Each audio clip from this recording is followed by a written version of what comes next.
We are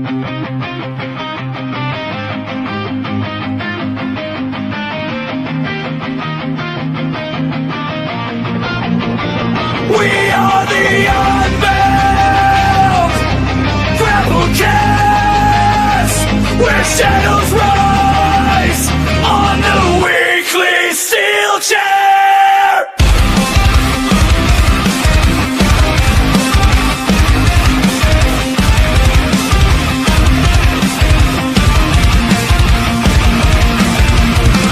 Reece unleashed, black eyes facing crease, purple lightning strikes. Steelchair impact, feel the beast. Josiah stands tall, no ego, just confidence shown. Speaks with conviction and he holds his own. We predict people, hear the truth resound.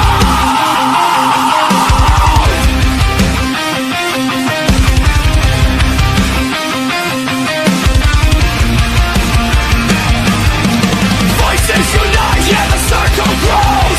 Weekly Steelchair where the real talk flows. Fans and fighters all side by side. One strong community built with pride. Built with pride. Hear the ring bell sounds around. 3, 2, 1, let's go.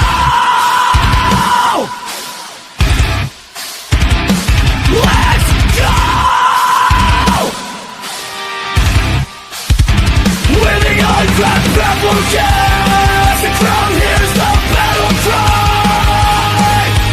Crash through the lights, we electrify the night. Punk hearts beating, metal souls collide. Step to the mic, this is to our time.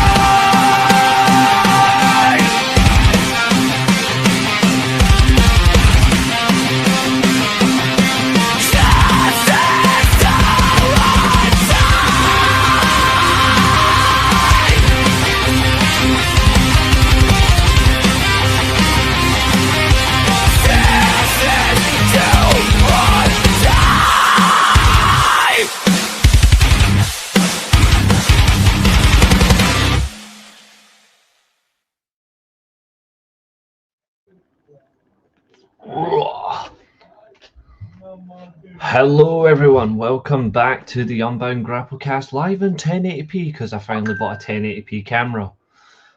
This is where the real magic happens. This is where the fun begins. This is where honesty actually matters. And a little bit of entertainment, of course, lighthearted entertainment and telling people when they're wrong that they are wrong.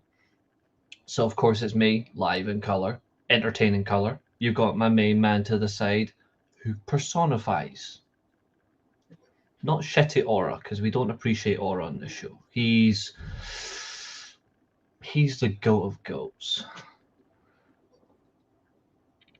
And he does not tolerate people's bullshit. So, of course, as I say this in new glasses, I welcome in my co-host, Josiah. How are we, brother? Thank you for the rousing introduction. I'm very well, thank you. You're very welcome.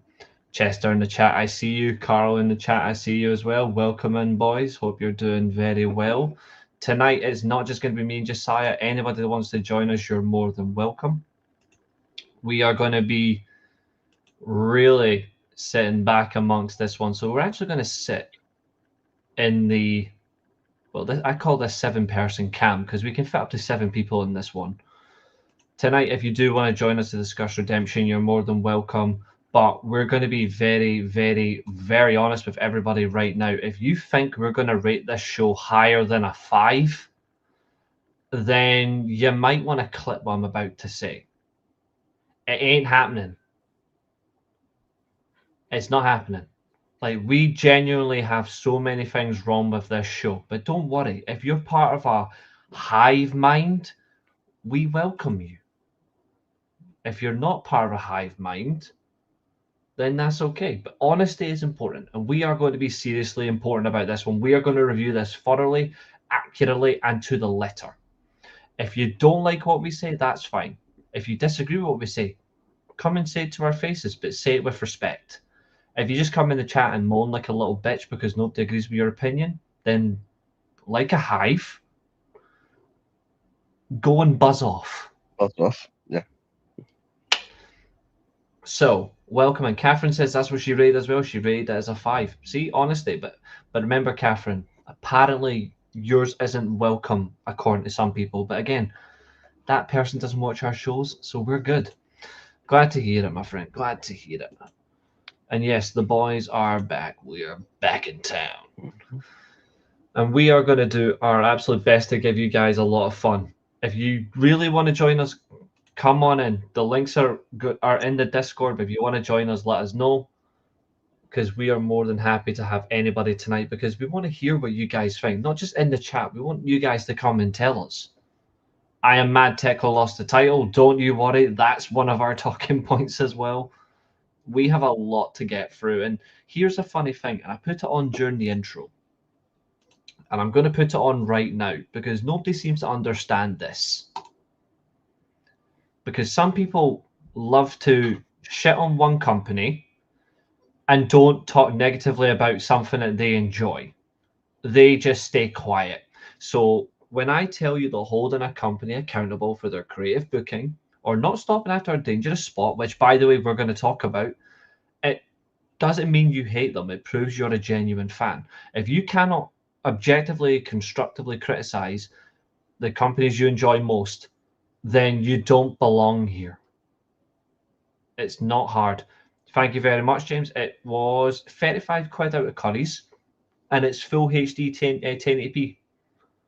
I'll even drop it in what it's called for everyone in the chat if you decide you want to get your hands on one.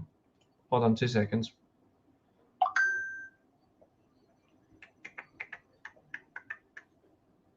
Because I put in this chat here because a friend of mine asked for it. 2 seconds. It's called a lot. Never mind. I'll just put it in the chat. It's called.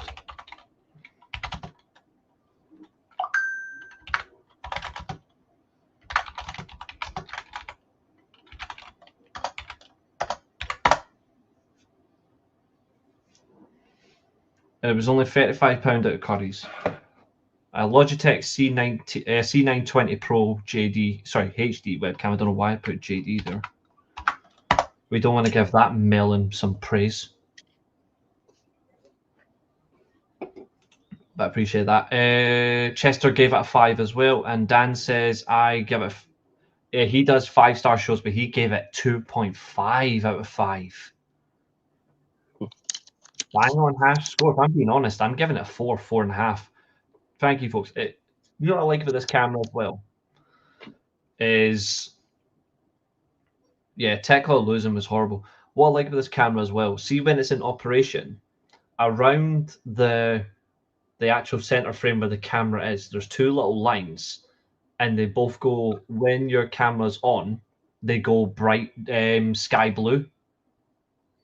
Well, actually, no, hold on.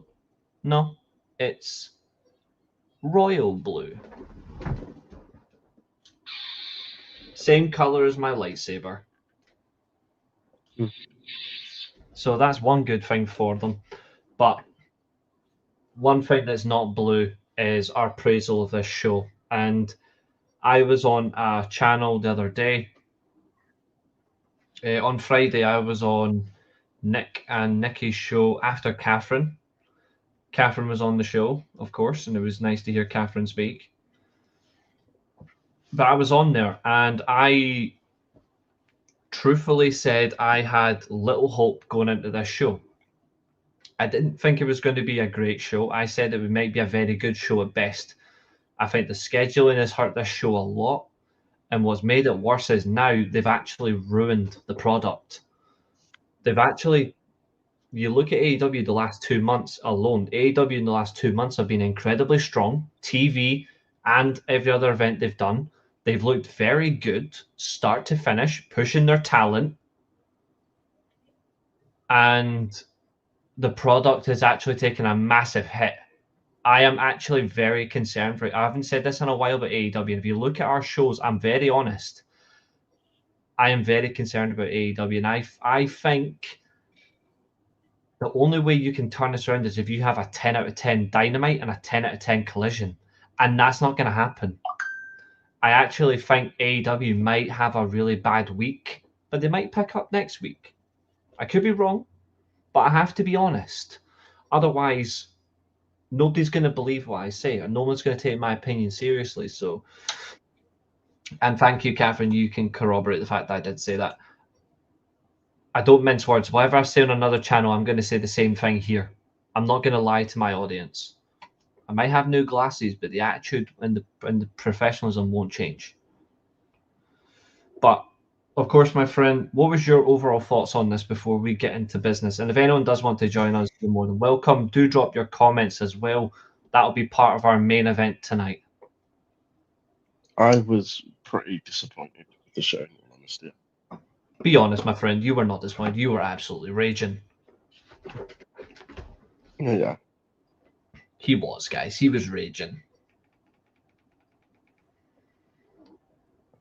Josiah was that angry. This is how angry Josiah was by Redemption, sorry. Josiah was that angry by Redemption that he said in confidence that SummerSlam is going to be better than Redemption. Not just one night, he said both nights. Let that sink in. That's an honest man right there. And considering the fact that WWE is delivering shit recently. Prolonged period of time, I meant, not recently. That's how honest we are. When someone says that means we're not kidding. We watched the equivalent of a show. I genuinely think that what we saw will end up being the worst pay-per-view of the year for any company. Because we're not counting TNA as a company at this point. Yeah, we don't count them as a company. I think the only pay-per-view that will come close to how bad it was, actually, considering what I think was WWE, for me, WWE's worst pay-per-view this year that I've watched, because obviously I don't watch Saudi shows. For me, the worst WWE show this year, I think for me was probably Backlash. That for me was the worst. Redemption rivals it for how crap it was. Redemption, well, that was shite. SummerSlam, hold my beer. SummerSlam, I'm looking forward to it for a different reason. I'm looking forward to SummerSlam so I can sit back and see who wins between Katherine and Josiah for the predictions title. Mm-hmm. And I can't wait. That's if there even is a winner. Well, of course I'll have to be on the show, but I'm only going to be there to do the predictions. I'm not going to say a whole word. But that's if there even is a winner. Yeah, good point. Chester straight in there with back trash. Or backwash. Oh, never mind, actually, never mind.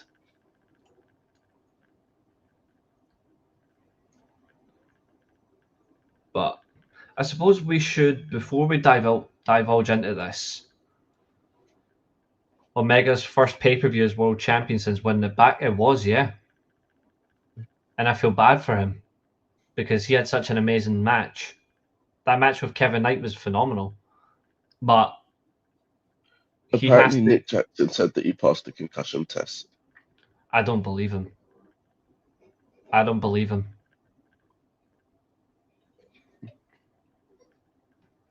I can't be on the show anymore. There is no hive mind allowed. Edict in place. Shut up and get on here. Don't start your nonsense, you. Get on here. Anyone's welcome here. Put it this way, if you're banning yourself from the show, that means I win by forfeit because you're not going to shout at it. Poor Nikki's not going to have a co-host. Yeah. Can't let Nikki down. Exactly. And you can't let your boss down, so get on here. It's the only time I'm ever going to say that and be allowed to get away with it.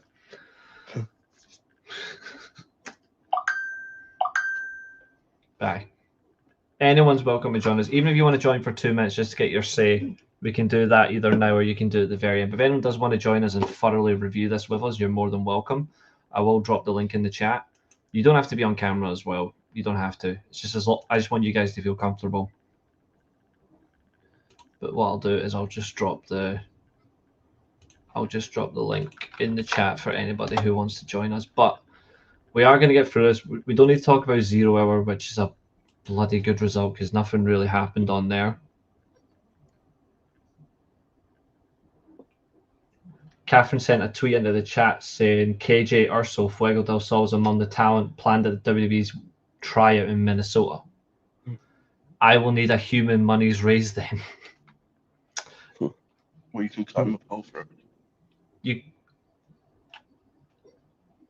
I hear Shota doesn't have one that works.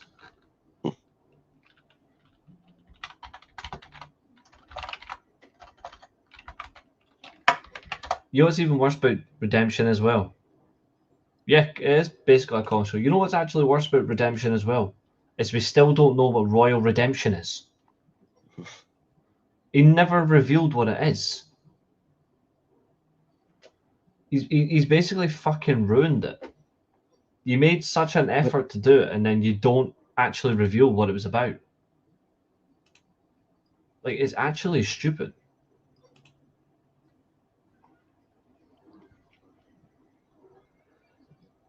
And the good thing is we don't have to talk about the trios match on the stupid 0 Hour show. We can just talk about the main card.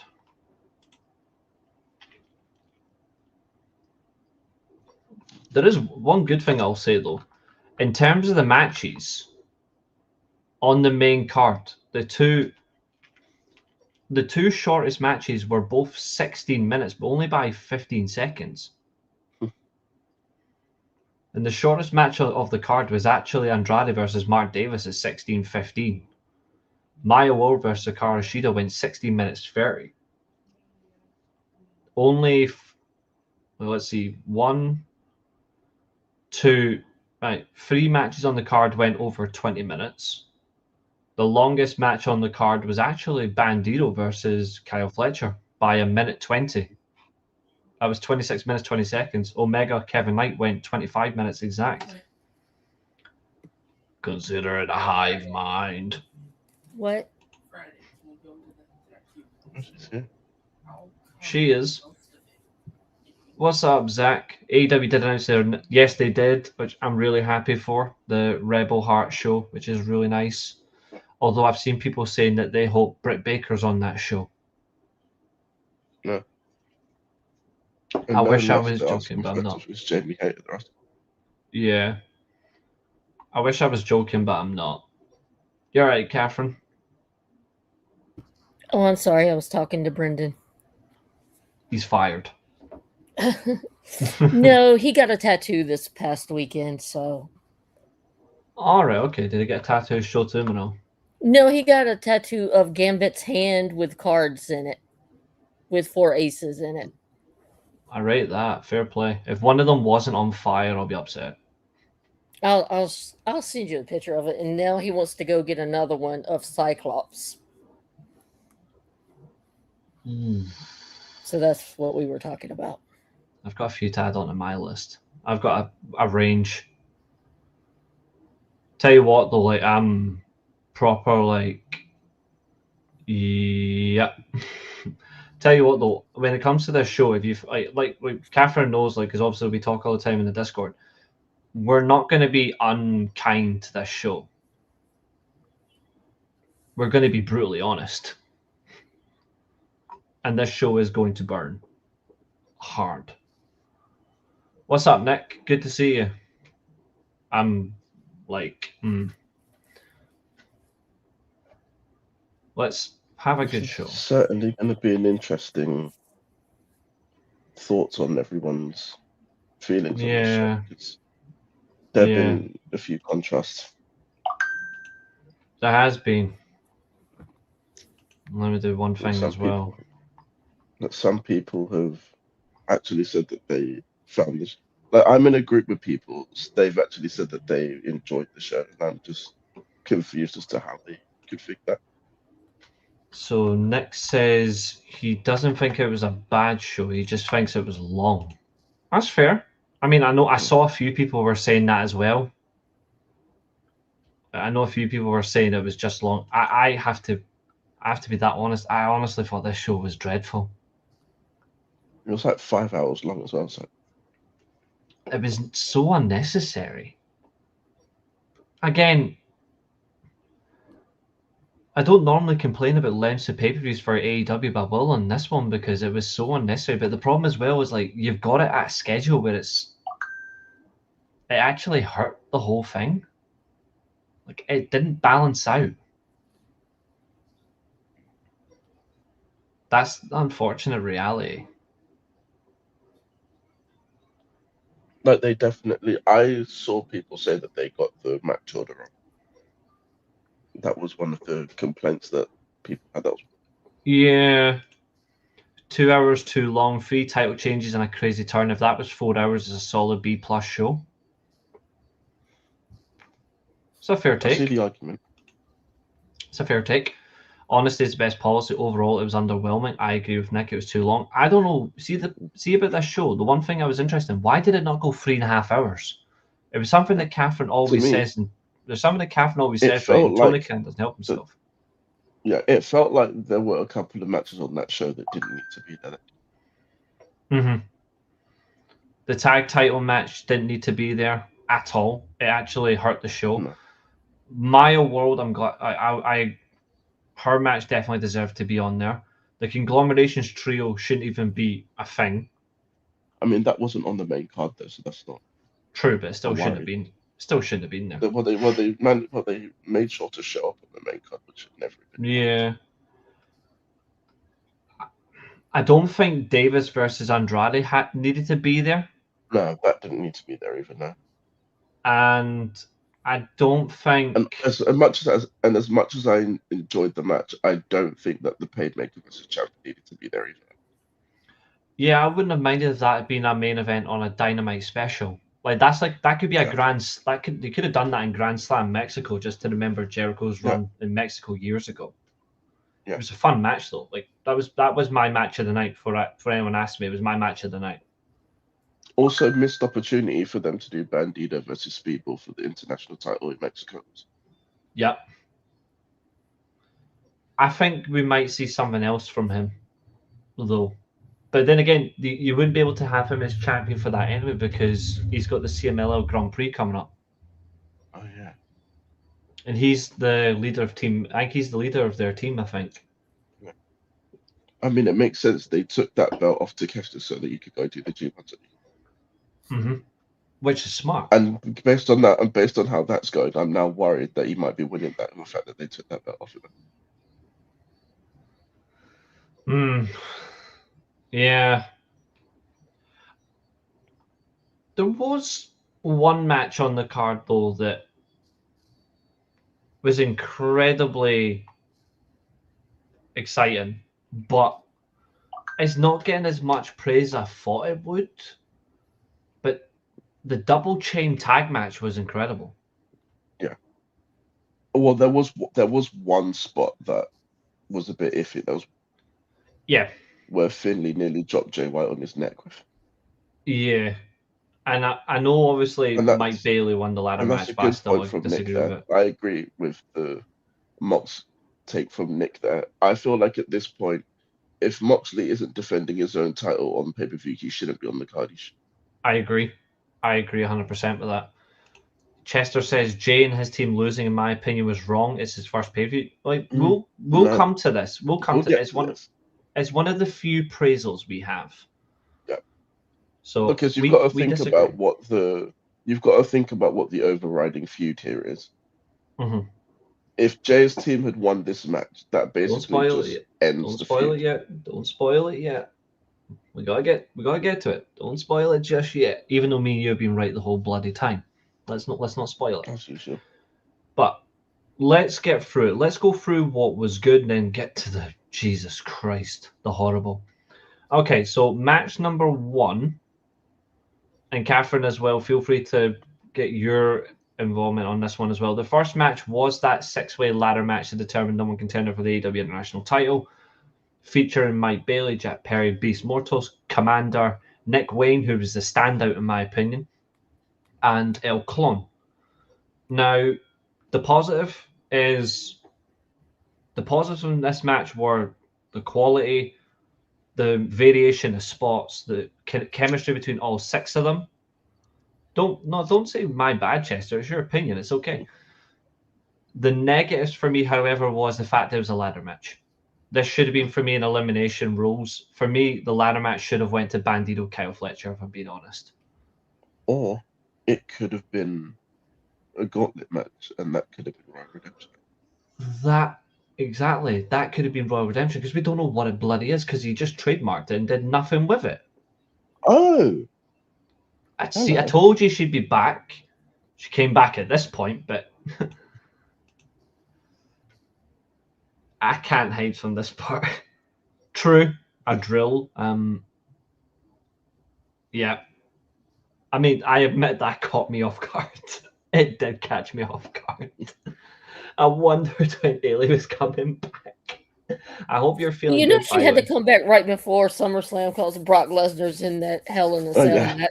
I wasn't going to say it. I'll say it for you. But I knew someone else would. Yeah, I like to avoid Eilidh going Brock Lesnar in my fucking messages, like fucking Brock Lesnar.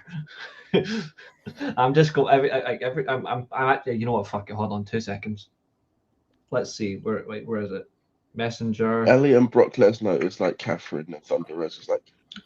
I just need to do this properly because obviously Ail's in the chat. We've got to do this respectfully. So, speaking of Grand Slam Mexico, what are the odds of Thunder Rosa being on the card? There we go. Just to welcome her back in, I've just sent her a Brock Lesnar gif on Facebook.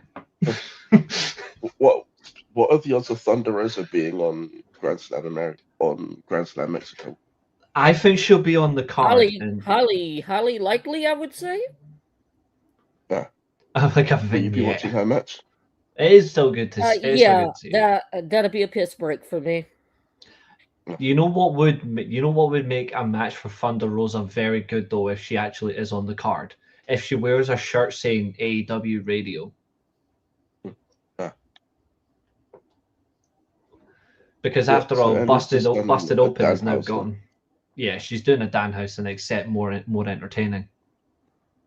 Where she just shows up just to remind everyone that she's here and then disappears again. I'm just saying all the good things so Eilidh doesn't come for me. You know what I mean? I'm trying to avoid all. But she tried to do an exit, but forgot that the lights are still on and everyone can see her. Hold on, it's about to get worse. For fuck's sake, Eilidh. No, you can't use that. She sent the Vince McMahon gif. Well, I mean, because I guess we could talk about that as well, because that's Don't worry. I mean, I'm looking forward to the SummerSlam just being you two, going through the whole thing. But it's going to be interesting. But overall thoughts on the ladder match, ladies first. Okay. You're like, is that me? No, that's Katherine.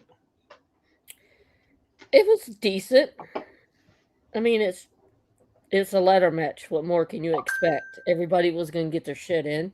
Mm-hmm. I figured Perry would win since he just re-signed, and Tony Khan will want to get his ROI out of Jack Perry.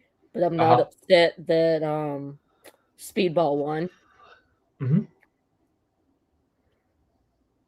I mean, that's not a bad shout. I mean, I was of the same inkling. I thought it would be either one of those. I didn't think the other 4 would have a shout.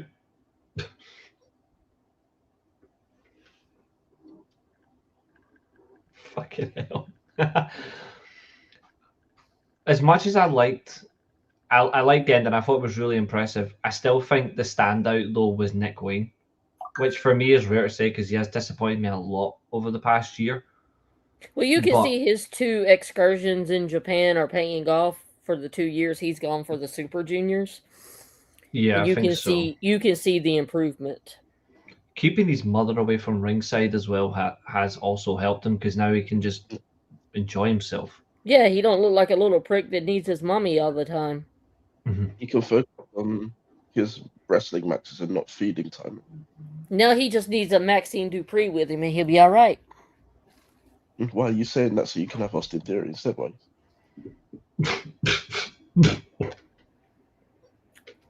Hey, well, in America we have this thing called plead the fifth, and I'll do that right now. Okay. You can't So really yes. pleading the fifth on Austin Theory is just disgraceful. Absolute fugly human being.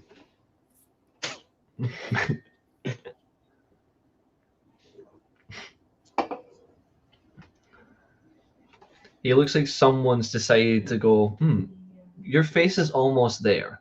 And then to finish it, what they've done is they've taken a hammer and some nails and they've went.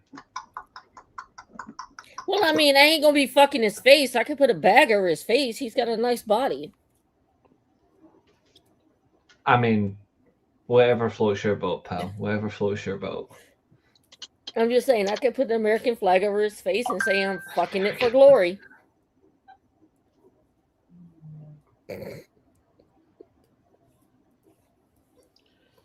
As long as you're not as long as you're not playing that shitty national anthem.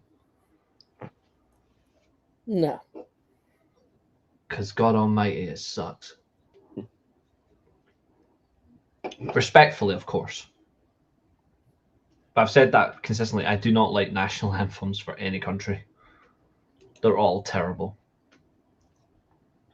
I think there are a few cool ones. I think the Brazilian one is cool.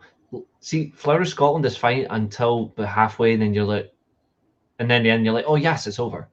And then you listen to the English one, and you're like, this is utter shite. Instead of God Save the King, more like, absolutely, just just fuck the king. Not in a positive way. Well, he's old. I don't think he can do that anymore. Ask his wife. I don't know. I mean, if she's still... Nobody wants to. Anyway. Bailey does win. He only has to wait about... Actually, he only has to wait about 40-odd minutes to find out who he'll be up against, which we'll come to in a minute. Yeah. But before we do, we have to review...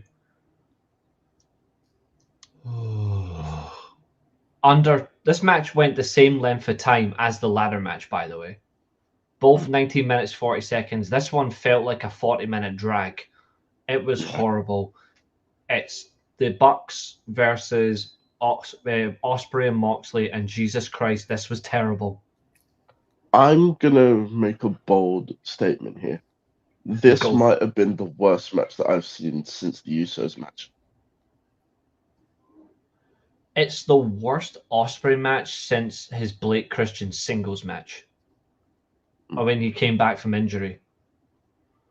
Like, that's how bad this was for me. It's just as bad as it's just as bad as Jimmy versus Jay.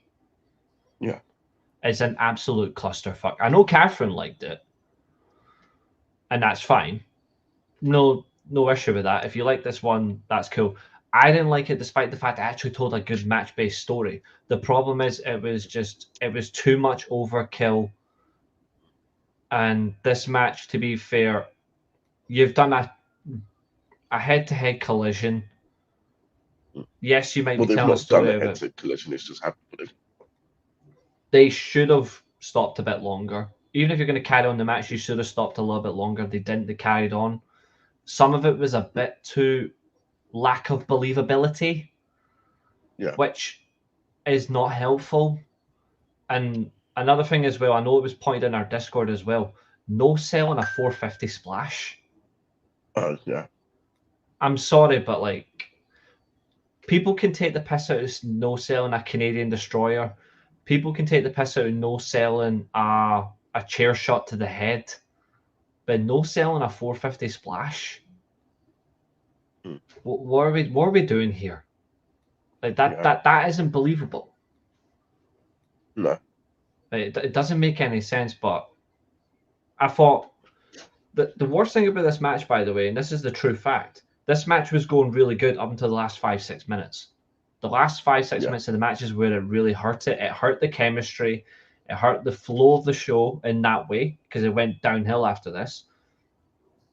And it hurt the validity of Will Ospreay as the number one contender for the world title because he looks and comes across as weak. Yeah. And that was further exasperated throughout the show in 2 separate segments where he has not only been made to look weak, he is now weak. How you redeem him before All In is going to be really crucial. But we'll let you come with that one first, Josiah. Your overall thoughts on the tag. Sorry, the drag. I think, well, 2 major points from me. Firstly, as I said, the match just felt clunky and just a mess. Mm-hmm. Like we also mentioned, the chemistry between the 4 just wasn't there. Yeah. And based on what we've seen between Ospreay and the Bucks before, you can only really put that down to a Mox issue. Because we've seen tag matches involving the Bucks and Ospreay that have gone perfectly well before them. Yeah. And then that again adds to the whole credence of we don't need to be shoehorning Mox into every single Ospreay story match type just for the sake of having him on TV. Agreed. And this also goes to show for me that this is what happens when you put Ospreay and Moxley up against teams of bums on regular TV. They're not really getting the reps in because they're facing nobodies and winning in like 5 minutes. And now you've just put them up against a team that is recognized as one of the best in AEW history, one of the best to compete in Japan and Ring of Honor. And this is what happens. Yeah. So that's my first gripe. And my second is with the whole Nick Jackson concussion, is it really or is it not thing? Firstly, my first point is if it turns out that Nick Jackson isn't actually concussed at all, then I think that whole angle is an extremely poor taste. Yeah, especially for all the people that are struggling. Given that they've got people employed in that company that could no longer wrestle because of that. Like Bryan Danielson, Adam Cole, etc. Katherine saying, if it's not, he did a great selling job. But that's the thing, he didn't. Because look at how he was moving at the end of the match. So that was my first point. Yeah. And then secondly, because I've seen his tweet, he did admit that he was feeling a bit dizzy and disorientated during the match. I think at that point, from the moment you see that, the referee should have called an audible or something, or told them that like you've got to get through your spots quicker and get to the end of the match in a more obviously keep it believable, but obviously you might need to cut a few spots out and just focus on the main bits and just get this over with. Or do what they did, but do a lot quicker, and that's tag in Matt Jackson, who actually was the standout of the whole bloody match. He was excellent. That's the only appraisal from this match that I think will be quite unanimous, is Matt Jackson this entire match was better than Moxley, and he was better than Ospreay. Yeah. Incredible performance. Katherine, your thoughts on this match?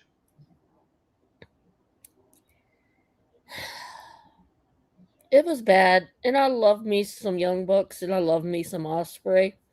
You do? But why do we need Jon Moxley on every match, on every pay-per-view? Homeboy, your wife needs a vacation. Take the bitch on vacation. You know, AEW will be fine without you and Renee for a week or 2. Or a month. Well, yeah, but I was being nice. True, so was I. I agree with Josiah, or I think it was Josiah. It said they didn't have any chemistry. That was me. Yeah. None of them had any chemistry. Mm-hmm. And is this the first time that Ospreay and Mox have tagged? It's the first on they've been pay-per-view. teaming for about a month and a half now at this point on Dynamite. But not on, this was the first pay-per-view tag. I don't even remember them like teaming being at like a tag team on Dynamite. So that tells you how bad it is. They had the Workhorsemen, I think, last week, which was dreadful. Then I must have fell asleep, missed it, or something. I don't even remember. So that tells you how bad it was. And I pay attention to Ospreay. You do. You do. So, but like I said at the beginning of this, when Ospreay joined them, I'm wondering if he did not just join them to kill them from within.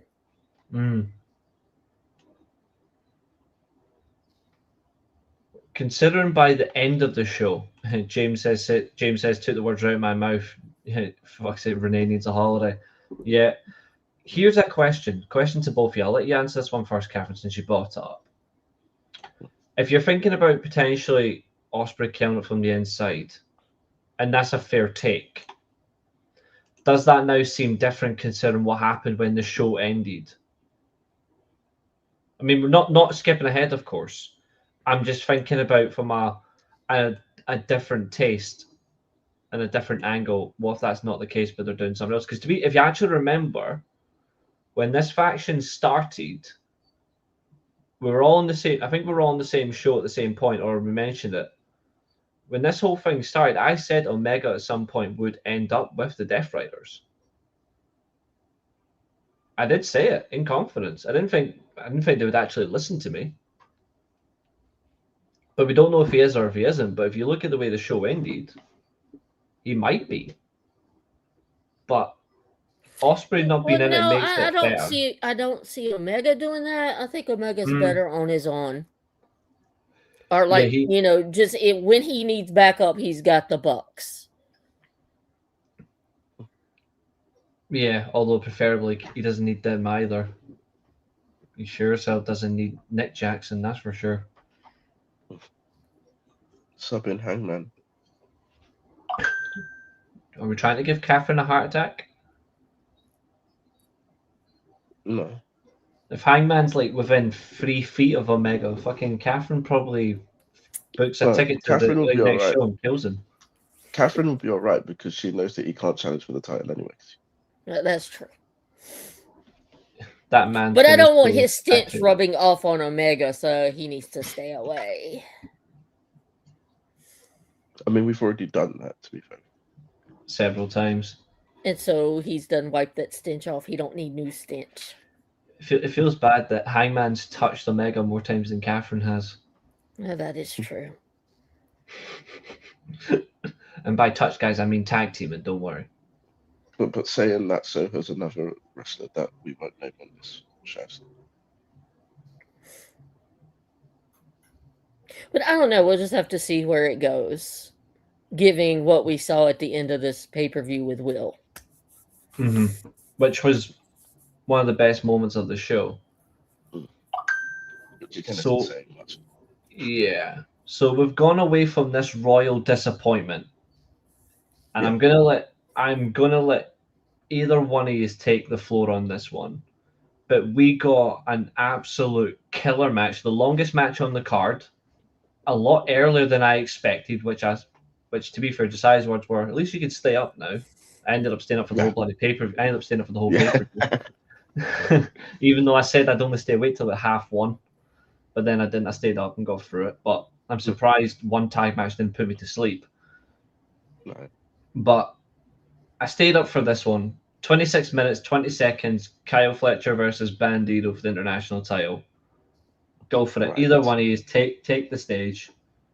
Right. So this match was the match of the night for me. Mm-hmm. And could possibly be the best match of AEW's year so far. I think that's a fair take. The first point that I want to make is I am very happy with the fact that everyone was banned from ringside, because it's a fresh change from seeing insert member of the Don Callis family interfering in matches. And Don Callis' family, to his credit, stayed at ring. He stayed on commentary. He didn't go near rings. He didn't even go near the ring. Yeah. I'm also glad that they didn't bring Buddy Murphy back here, like I kind of feared that they would. Yeah. Because I think the way that the match went, I feel like it was the perfect way to go. Like just completely clean, no shenanigans, nothing to do with any controversy or anything like that. Mm-hmm. And I think that both men really showed what they're made of in this match. Yeah. Like just the resilience that Bandito showed and just like the aggression and tenacity that Kyle Fletcher showed as well. Yeah. I only have one gripe with this match, and then I'll let Katherine come in. The only gripe I've got is how close we were to a nasty accident following the top rope brainbuster. Oh yeah. Because he completely missed the top turnbuckle. But that's the only gripe from this match I have, is just how we could have had a very nasty accident, especially when you're dropping at that speed. Like they're dropping at least 20 miles an hour. At a distance of about 8 feet, 9 feet in the air, that is risky. So that's the only gripe I've got. But Katherine, your thoughts on Fletcher versus Bandito?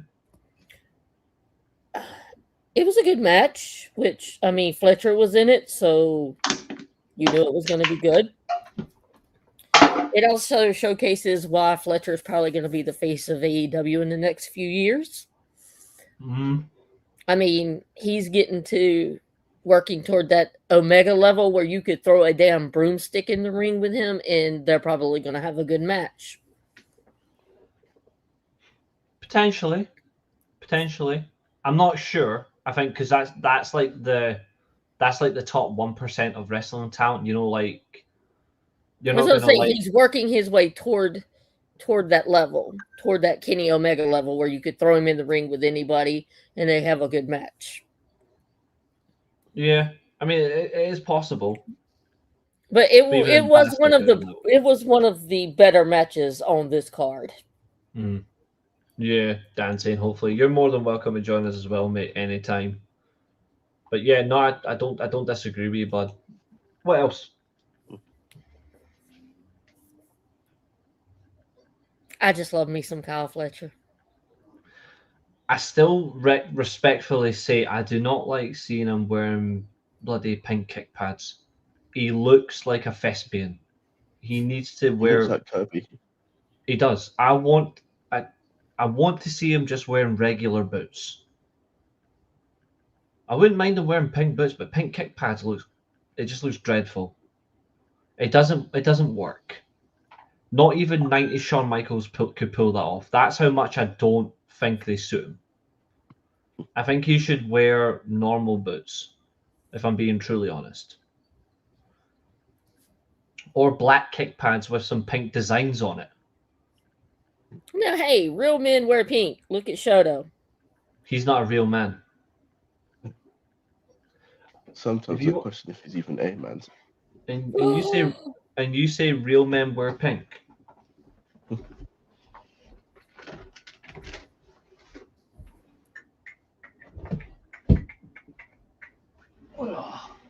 Before he comes back with Bret Hart.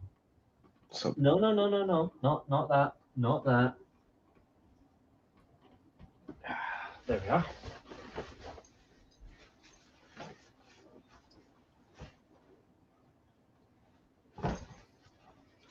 I own pink jeans.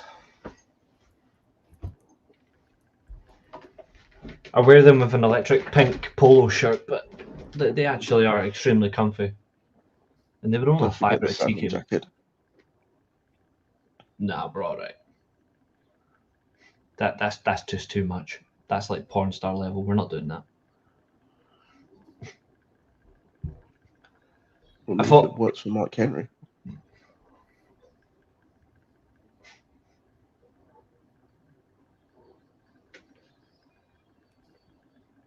Fuck's sake.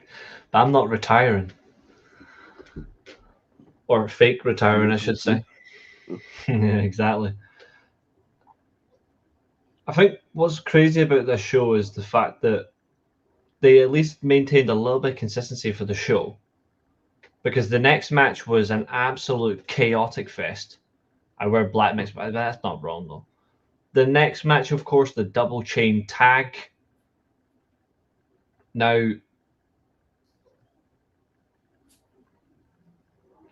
where this match went right is where we're now going to speak to Chester about. And again, Chester's fair opinion, he thought it was wrong. That's completely fine.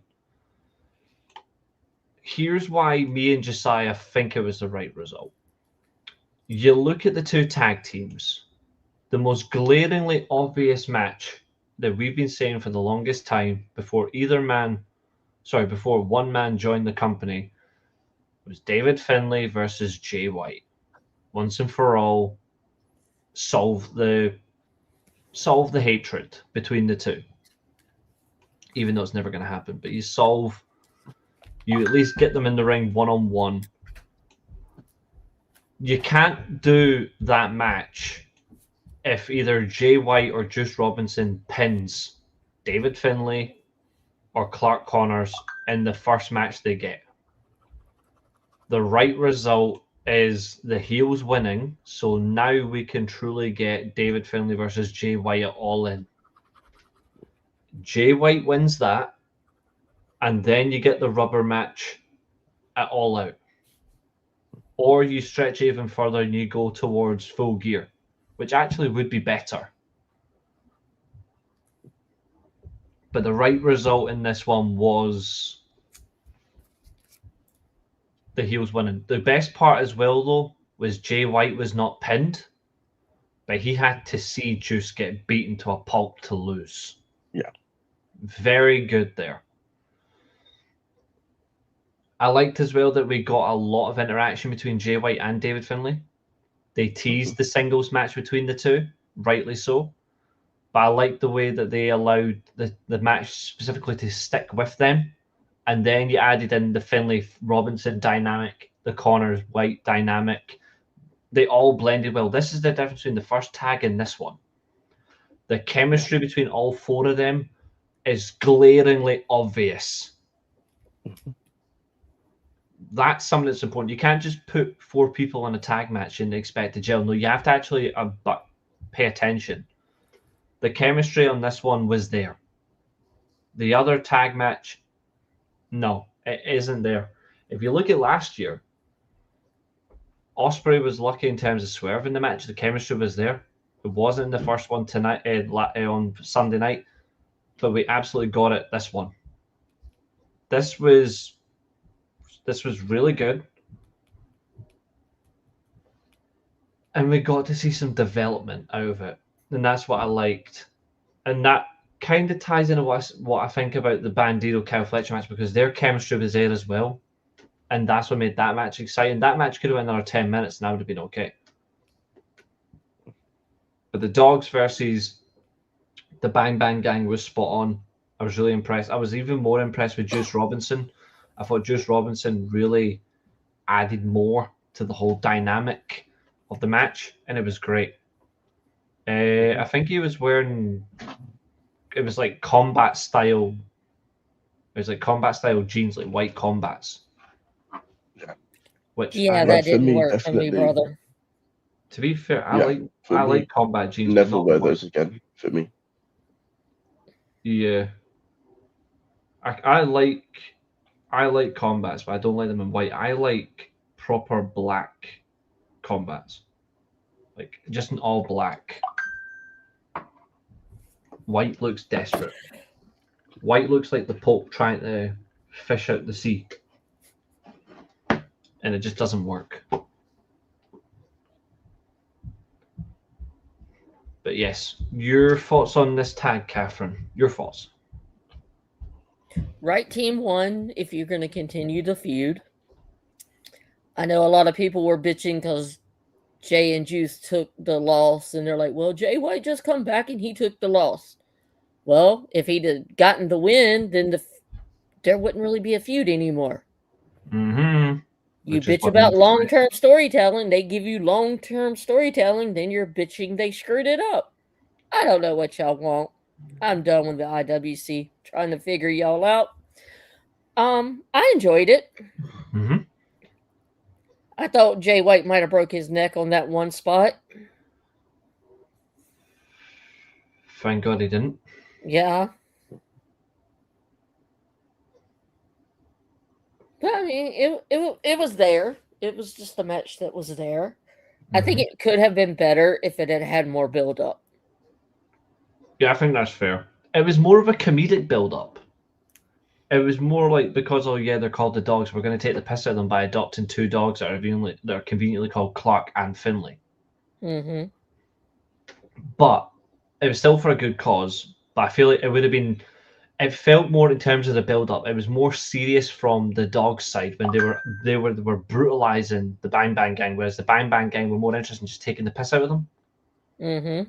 I think now from Dynamite onwards, you're going to see the seriousness between Jay White and David Finlay. Like, you go like, okay. Because didn't they have like some good matches in New Japan? Yeah, like they did actually.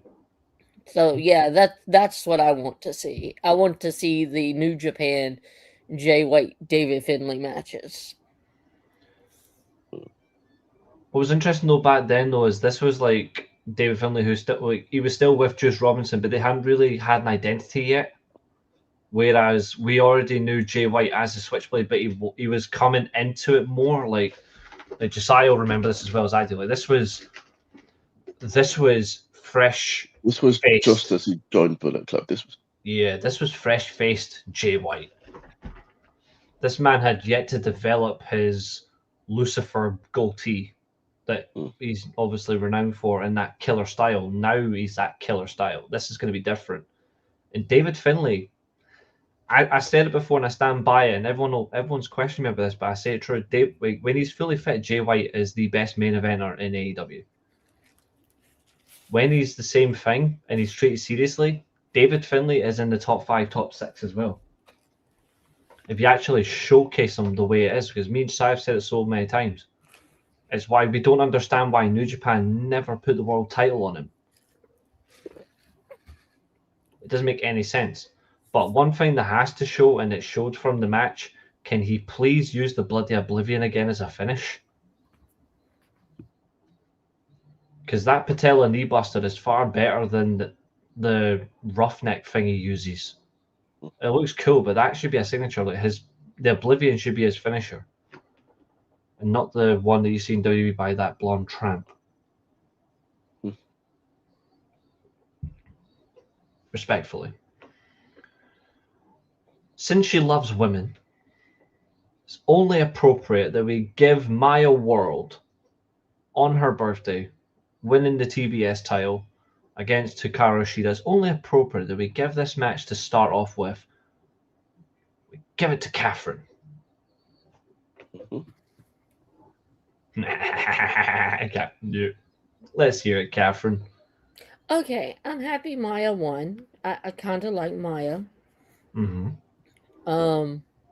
Can we also drop the tie-in Maya in with Tegan Knox and her partner not wanting to do business, and Maya and High-End doing business, and now you see where Maya is? Yep, absolutely. They definitely needed to get the belt off of Shida. Yep, hasn't worked. Sigh. So, I mean, it was an okay match. Mm-hmm. I'm not the biggest fan of women's matches, but I mean, it was tolerable. Yeah. And it showcased Maya, and you can see the improvement. Is there anything about Tony Khan's belief in her? Hey, I'm going to give you, my second highest women's match. I mean, belt, and going to let you run with it. I know it seems like an obvious question to ask, but is there anything about this one you didn't like? Like, is there anything from this that you've noticed that maybe no one else has or spoken about that you didn't like from this match? Apart from the fact that there were 2 women, of course. I mean, if Shida has been in your company since practically the start, why are you booking her like shit? Mm-hmm.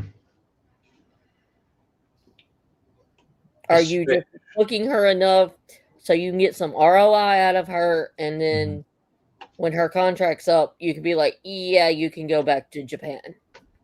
Especially, I don't know if you've seen it, but like after the shows when we saw the most character development from her as a heel since when she had that complete crash out that was filmed and put on their Twitter account. Like, that's the most amount of character I've seen from Shida since she turned heel, which is a shame. And it was untelevised. Like, we want to see that stuff. We want to see outrage. We want to see chaos. We want to see destruction. We want to see her being vengeful. I think Shida's better as a babyface, but if she's going to be a heel, you've got to actually use her like a heel. Mm-hmm. And they haven't. Nope. They've used her like Britt Baker. They've just made her show up and ruin people's hope. And that's what she does. She removes hope. Josiah, what did you think? I thought that this was another good showing from Maya. Mm-hmm. Like, she's, and like every match that she does, I'm more and more impressed with her. I find myself. How old is she now? Like, I think 24, they said. Okay, so she's still got a good range of time ahead of her as well. That's something. Because that's what you need as well. You need to look at, not to steal a phrase, but obviously one is very important from another host on this show and our channel we collaborate with. It's all about pushing your young stars. I'm not going to steal her phrase. That's her own. But pushing the young talent the right way. This is a good one. Push your babies. It was one thing you said, Josiah, which I really liked from our Discord chat that we were talking about in our pay-per-view only section of the channel, which you can do now if you're watching pay-per-views with us live. Don't obviously post it in the main chat because it's not fair. You said this is a star-making result. Yeah. You stand by that? Yeah. She's put on a very good showing. Mm-hmm. Defeated a former 2-time world champion. Mm-hmm. I believe longest reigning champion as well. Still, yeah. I'll be right back, guys. No worries. And the way that she performed was very impressive. Although the one thing that I will say is that I didn't like the booking of Shida in this match. Because it felt like there were several times in that match where she had the match won, and it just felt like they were dragging out that whole sequence. Like I said about time-wise, this was the second shortest match on the card. It was 16 minutes 30. And it felt weird. I agree. I feel like maybe this... I like when they give time to women to actually let them showcase, but I actually think this was a 12-minute match max. I didn't feel like the way they booked Shida, like they killed it a bit. I think it went too long as well, and I agree about the dragging out. I think the part that annoyed me the most about dragging out is if you look at how Shida used like as a heel. The one thing I think is really important as a heel is about how you use body language, how you work the crowd with facial expressions. I don't think Shida can do that as a heel quite well. I think as a babyface she does because she, like, not a direct comparison, but I think Io Sky as a babyface or even as a heel when she was Io Shirai, I even though she was a heel as Io Sky, I just prefer as Io Shirai. She can do it as a babyface or heel because she's really strong at magnetizing the crowd's emotions with her facial expression and her body language. But equally, I think as a babyface, I think Hikaru Shida is on that level of using body language as a babyface is believable, but as a heel, if you were to say who's better as a heel, Io Sky trumps Hikaru Shida as a heel. Yeah.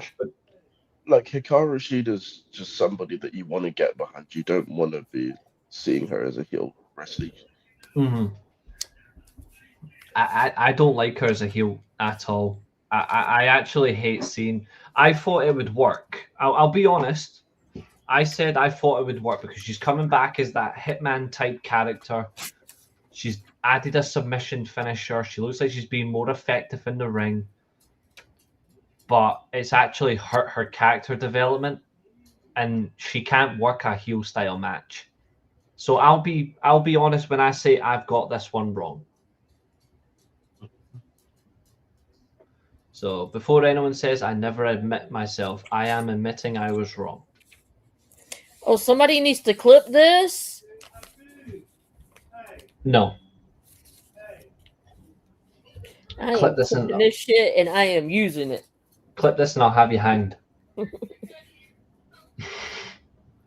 Nah, I'm just kidding. Feel free. You can use it against me. Oh, you admitted you was wrong. Feel free to use it. I'm happy with that.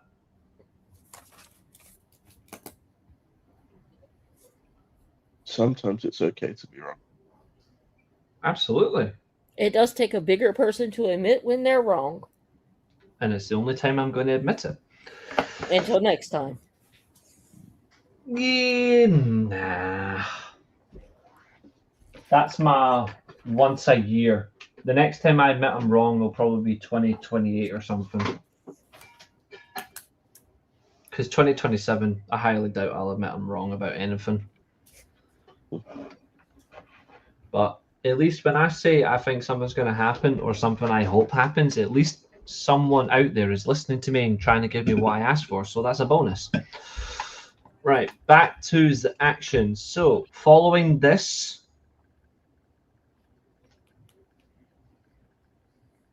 I had a feeling you'd be doing that, Dan. I'll be clipping it, you dick. Up next, 18 minutes, 35 seconds before we get to the third longest match on the card. We have to endure. We have to endure this match. The AEW World Tag Team title match between Copeland and Cage and the Death Riders, represented by Pac and Claudio Castagnoli. What's up, Abel? Abel's officially 41. Not bad, mate. Happy birthday, mate. You're in here as we dissect Redemption in the worst way. But it's good to see you, sir. Happy birthday. There's only one way to reward. There's only one way to reward him for his birthday. Hold on. I've got something just for this. There's something I can do to reward him. Boom, boom, boom, boom, boom, boom, boom. I do have something. Where is it?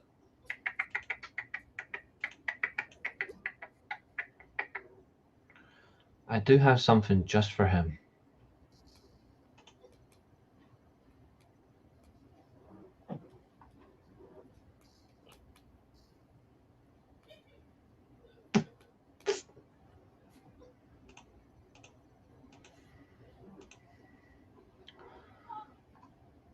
Have I got it?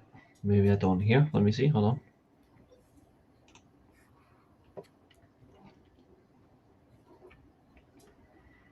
Abel says Redemption was good. Fair. Since Abel's here, there's only one thing that we can do for him, and it goes like this.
There we go.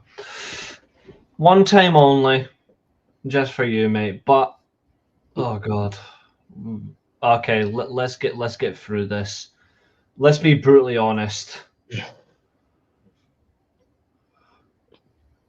How to review this match in a truthful, honest way. Hold on, I think I've got it. It goes like this.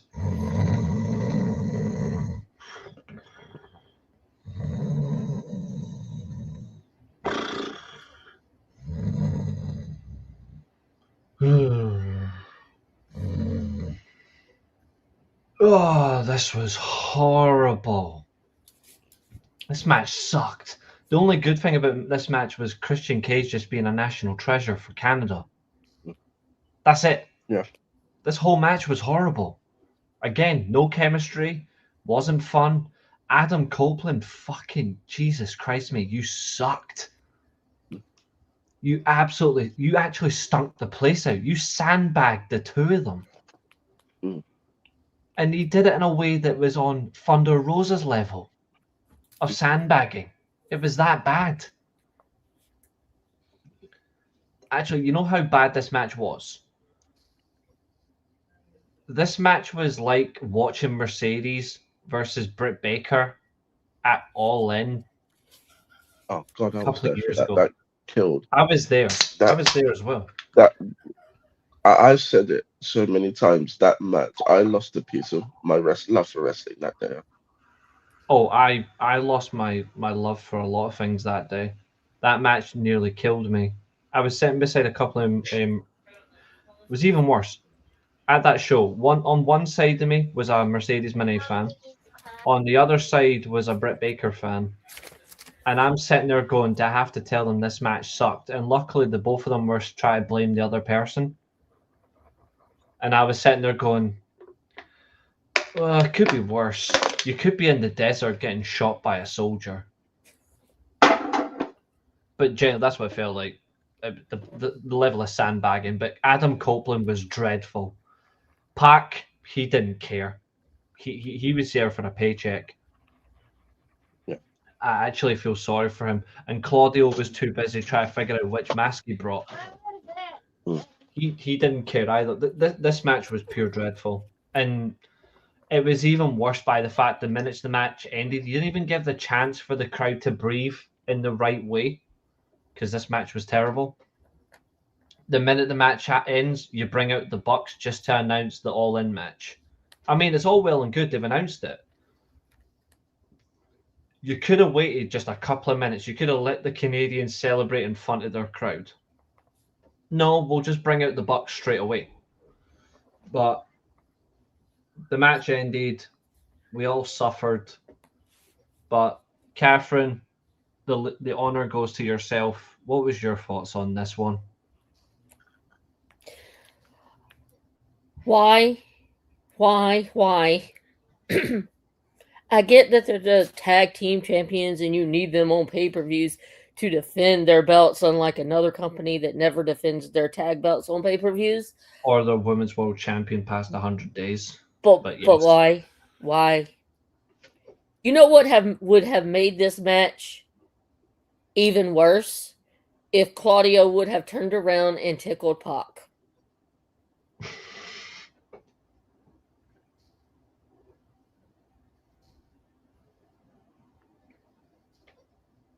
And I'm not sure if Adam Copeland is just like, I'm waiting for my contract to run out because I'm done. Or what? But like, homeboy, get out of the ring. I really think it's passed you by now.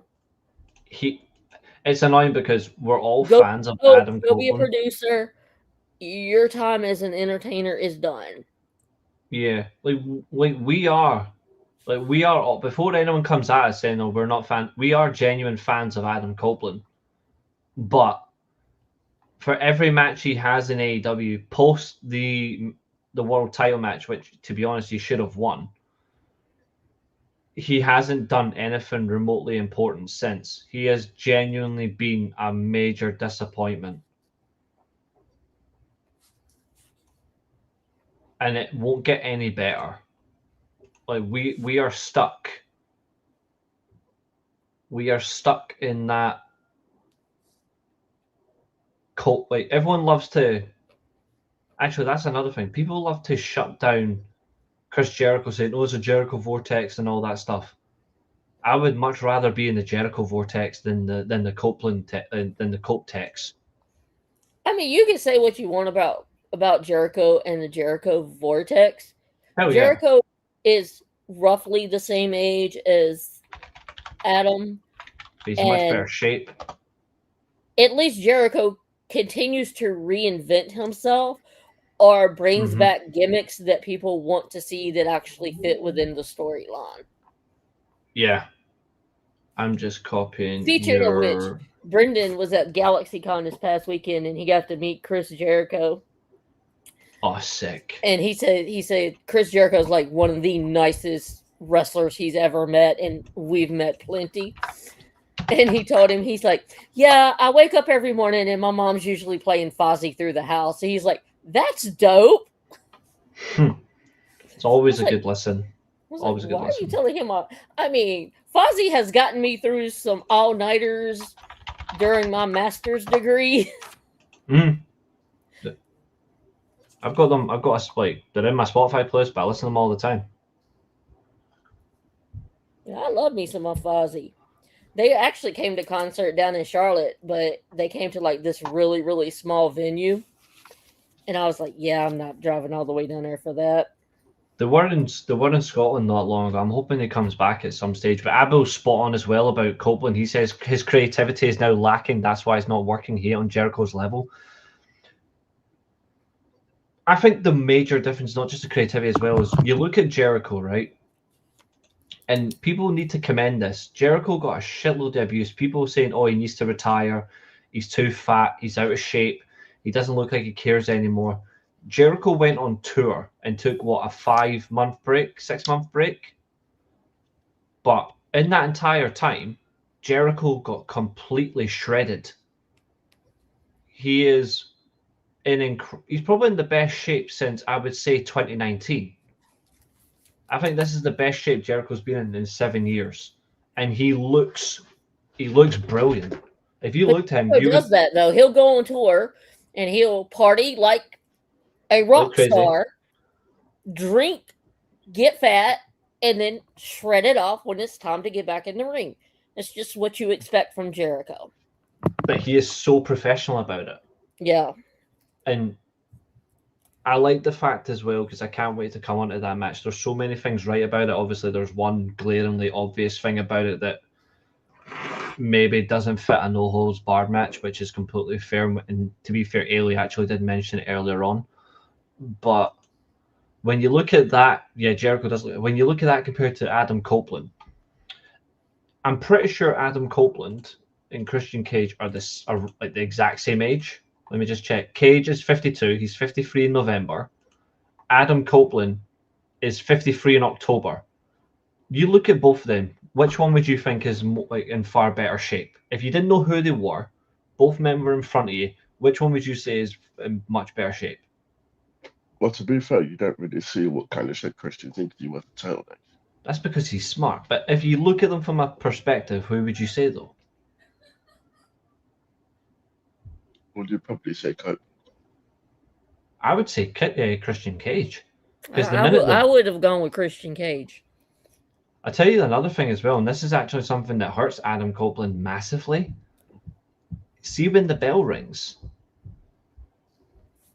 he's already gassed.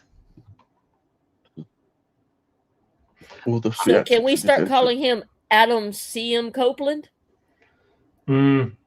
Yeah, I actually have a very harsh thing to say about Adam Copeland right now, and I don't think anyone's going to like this. Cope Hogan? Not that, but that's actually a fair point. What I was actually going to say is I actually think it's time for him to tone down his entrance, because it's like when Jey Uso speaks. When Jey Uso speaks, he's gassed after 40 words. Adam Copeland is gassed the minute he gets to the ring. Did you see his promo on Raw? I haven't, but I heard it was terrible. Literally, well, he didn't even get to finish it. That's how bad it was. He even made a new word. He only had a sentence to say, and he was gassed for it. I came up with a new word to describe Adam Copeland. I called it terrible. Hella terrible. I will say though, Reece, you do need to go back and watch the Joe Henry Danhausen concert. That was the highlight of Monday Night Raw. I did see that, and I'm not gonna lie. And I'm being sarcastic. I'm not gonna lie. I burst out laughing. Because I thought it was cringe. Exactly. But I burst out laughing. But for Adam Copeland, when I'm watching him in the ring right now, 5 years ago, 4 or 5 years ago, he could get away with his entrance to the ring because he wasn't gassed. You look at him now after an entrance, the man looks gassed. I think it's time he just does the, and then just walk to the ring, and then when he gets in the ring, just do a Kevin Nash. Just do a Kevin Nash. It's time that he just compresses energy, because the minute the bell rings, he's gassed and he's done. But he's wrestling matches that are 15 to 20 minutes every single time. That's another thing. Is that in his contract? Is that in his contract? Or another thing, if he is going to do that, you're not starting the match. Yeah, let him come back in. Let him compress his energy. Stand on the apron and get a breather. Yeah, because why is Christian Cage not allowed to start matches? It's like what? It's like he's not the bigger star. I've argued multiple times that he is a bigger star than Copeland. I even argued it back when he left and went to TNA, and Edge was obviously becoming a major heel at the time. I actually think Christian Cage has always been a bigger star. Well, I mean, I've always thought Christian Cage was the better wrestler too, but I'm a big fan of both. But if I'm being objective, I've always thought Christian Cage was the bigger star. I think if you swap roles, I think if you put Christian Cage as he was 2005, going to TNA, beating Jeff Jarrett for the world title, I don't think anybody would care, even though it's TNA, and it was incredible. I don't think anybody cares as much, because I think if you put Christian Cage in the Edge role, where he's getting along with Chubby, and he is world champion with Vicky Guerrero as his on-screen hog, you are actually watching that more than Edge. I actually think it would be a lot. I think he would have been better in that role. I think it says a lot how afraid they were of Christian, because they took the belt off him very quickly after he won it in 2011, which was stupid. And I'm a big fan of Edge, but I'm just being brutally honest. I think if you switch them around, I think Christian does a far better job. He wouldn't be the same opportunistic heel though, but with like in that way, like ultimate opportunist, he wouldn't be that. But I think he would be very manipulative in a different way. The only thing he wouldn't do better than him would be have an amazing feud with The Undertaker. I think Christian would not have worked in that scenario. But do Christian versus Batista in the same way from 2007, I think it still works. And that feud was great. I loved that feud as well. But then again, I would have just had him do the kill switch to that midget Rey Mysterio every single time and just bully him. For shits and giggles, obviously. Now, someone's going to clip that and use that against me, which I'm not surprised. Which I'm okay with.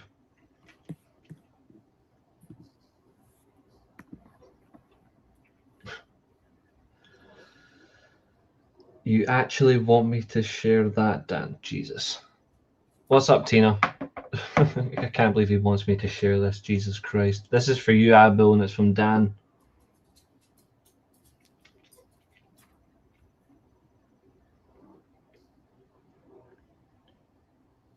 Did somebody actually bury Rusev on a video? Lol. Mm-hmm. Sammy Guevara's birthday. Oh. Wow, you share a birthday with Sammy Guevara. Yeah. I feel bad for you, Abel. Your birthday's now ruined.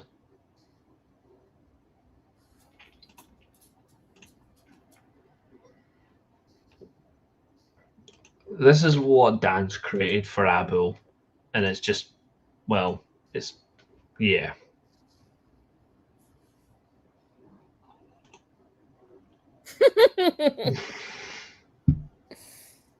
Blue Chews for everyone.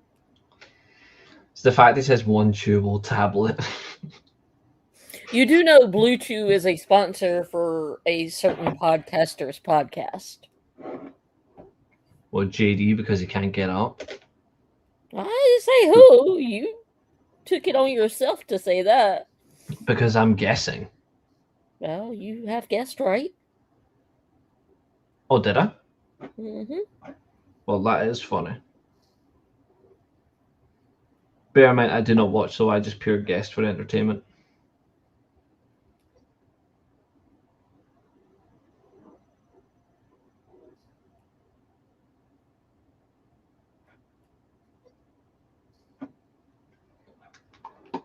Yeah, of course, he likes it, and James finds it funny as well. Okay, back to business. If anyone else wants to join us for the rest of the show, feel free, because again, we're coming up to some good things later. But now, I suppose we've got to close this one. So, any final comments on this tag match? Josiah, will start with you. My first thing is, I think this show has highlighted that we have a death rights problem. Oh, we're not at that bit yet, but yeah, they're getting far too much screen time. That is true. That is true. Anything else? And I can't believe that I'm actually advocating for this, but we need the Young Bucks to win the tag belts. Well, I would agree with your assessment, Josiah, about the Young Bucks winning the tag belts and taking them off of Cope and Christian, especially if the rumors are true with the tag teams that may be showing up in AEW.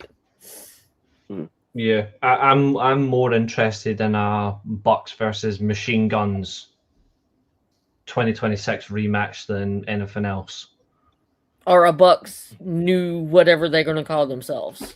I would just call. I hope he goes back to being called Consequences Creed or something, or just Consequences, and we get Consequences Kof. Or Kofi Consequences. I think as long as he doesn't come in with the Jamaican accent, we're okay. I mean, we'll get the Big Slow to ask him where his Jamaican accent went. Oh yeah, no, that was Triple H that asked him that.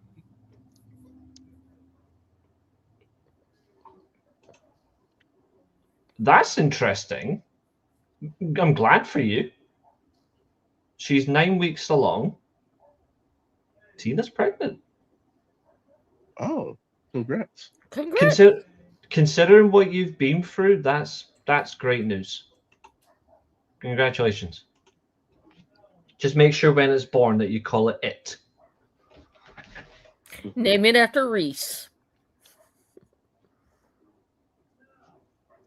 It's a unisex name. It works. That is true. Mm.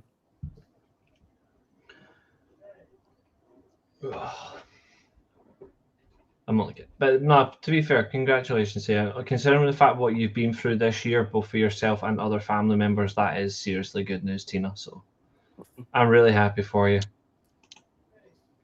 Seriously happy for you.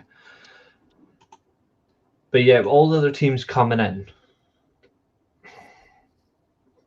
we're expecting one of them potentially to be this week. They're in Detroit this week, Katherine.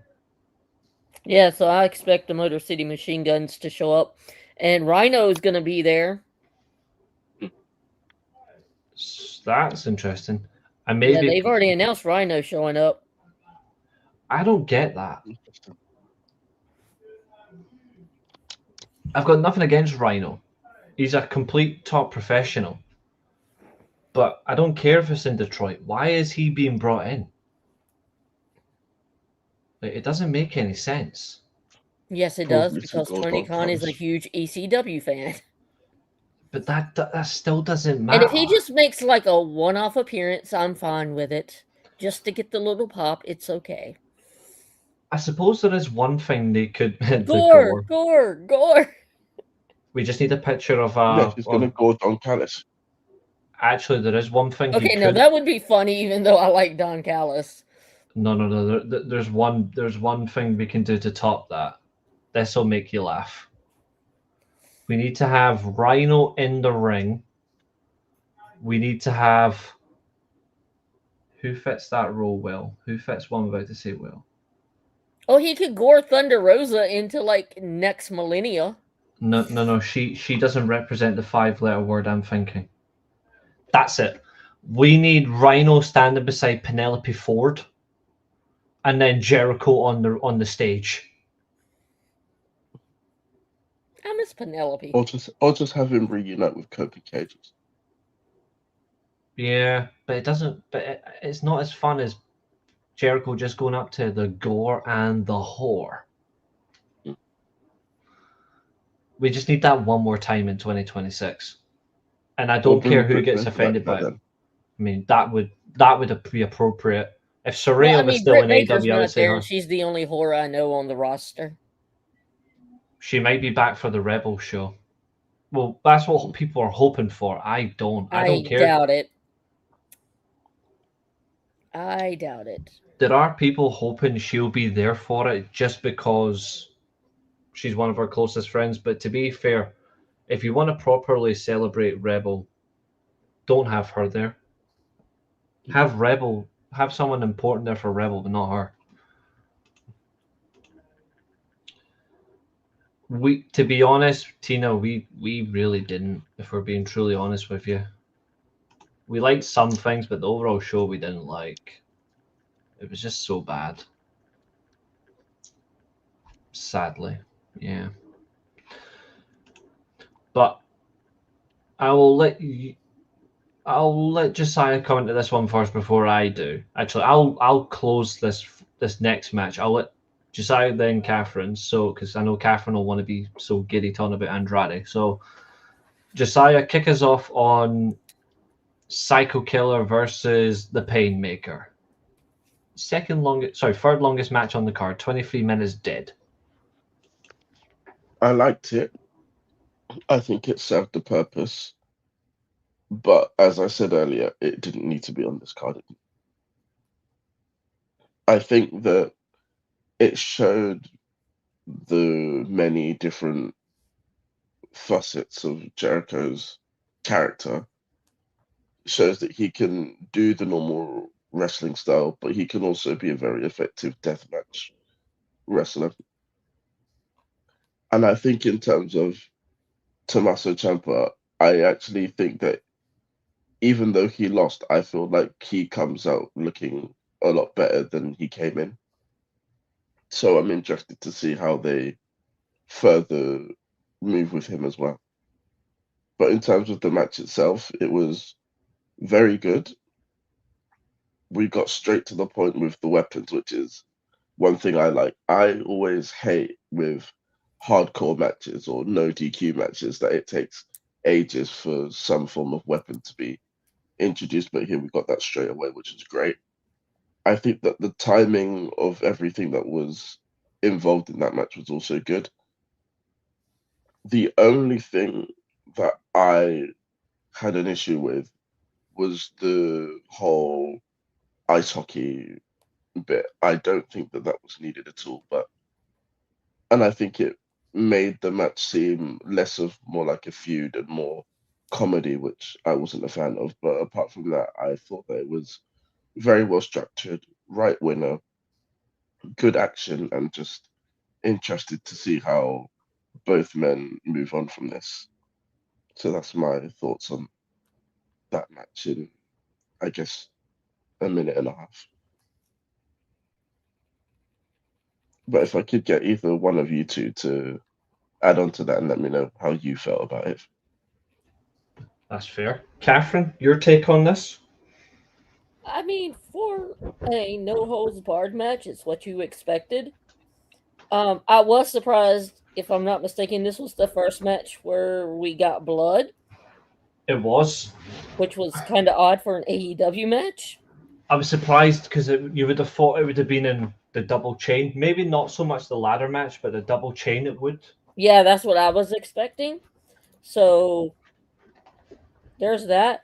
But so my question now is what does Jericho and Ciampa do now? Do you put Ciampa in like the mid-card title belt scene, pick a belt, go after it? And then just let Jericho do what Jericho does, wrestle for a little bit, go on tour, come back? I have a different idea. I actually have one that might interest the both of you. And it's funnily enough what you've just said, but I think it ties in strongly.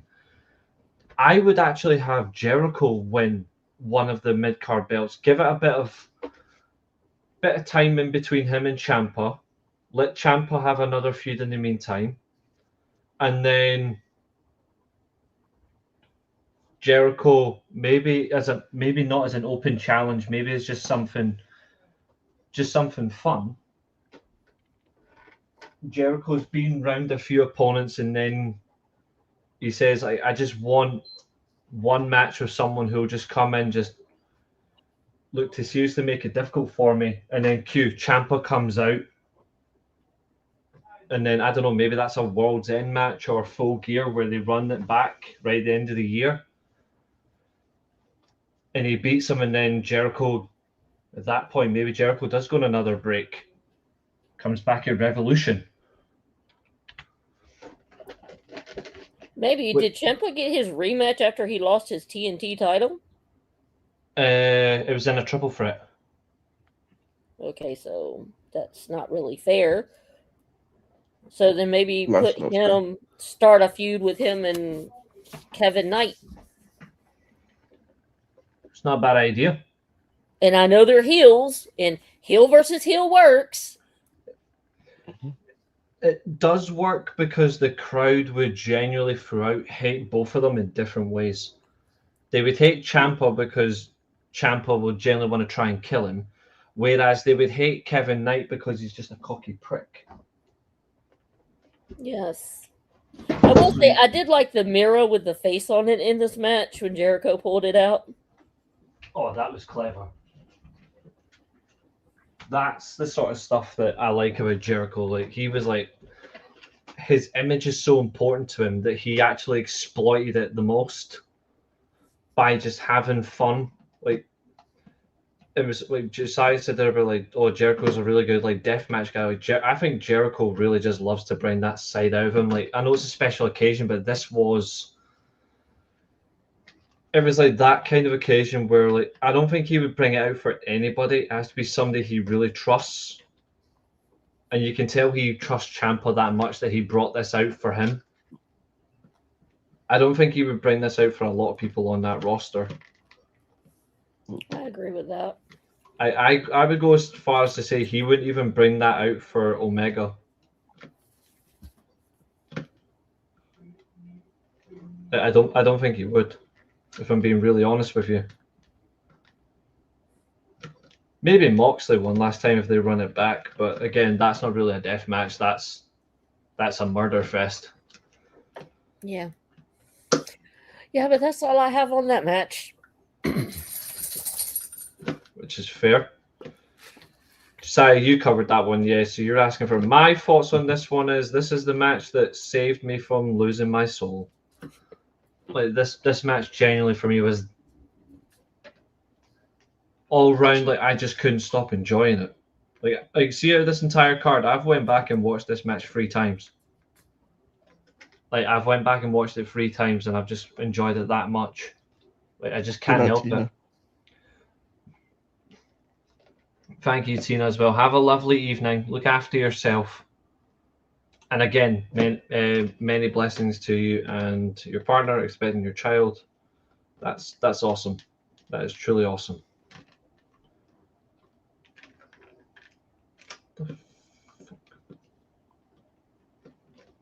I'm putting on the wrong one.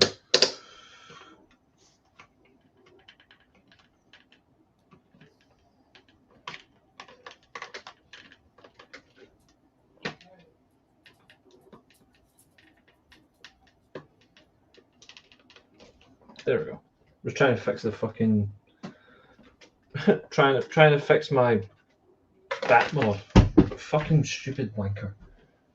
Batman bat signal desolate. It's just being a dick. Like Don Callis.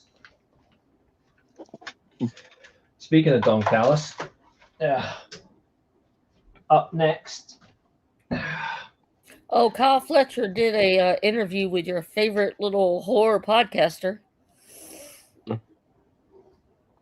Very appropriate. whole podcast. That's Maria probably watched and said it was the best thing she's ever seen since Mexico walked into America and did better than them at the World Cup. Mhm. Pure joy. Feel bad for him that he was on there. I hope he had coffee, because you would need a lot of that. Anyway, Andrade versus Mark Davis. Not gonna lie, I can see why this was the shortest match on the card. I didn't like this at all. I actually thought this match was really poor. I think both men were just happy to just be on the card, but it didn't excite me at all. Like, this match was really bad, and considering what match happened next, it didn't dazzle. I'm glad for Andrade he's won a title in AEW, but we could have had a lot better, you know? Again, it's just one of these matches that was just there. Yeah. I'm glad Andrade won. I'm glad to see that he's having fun and enjoying himself. Agreed. And he's looked a lot better with this second run in AEW. Mm-hmm. Yeah. He looks more happy, more committed, and but he's I more mean, up for it. You could have put this match on any Dynamite or Collision. Yeah. And I think they took the belt off of Davis since Doyle's back to put them back as a tag team. And I think they might be trying to push tag team wrestling again. Which is more than fine with us. Because that bloody division needs revitalized. Well, I think tag team wrestling overall in all of wrestling needs revitalization. Yeah. It's hard to disagree with that. It really is. It really is hard to disagree with that. Josiah, what was your thoughts on this match? TV match on a pay-per-view. Yeah, short and sweet.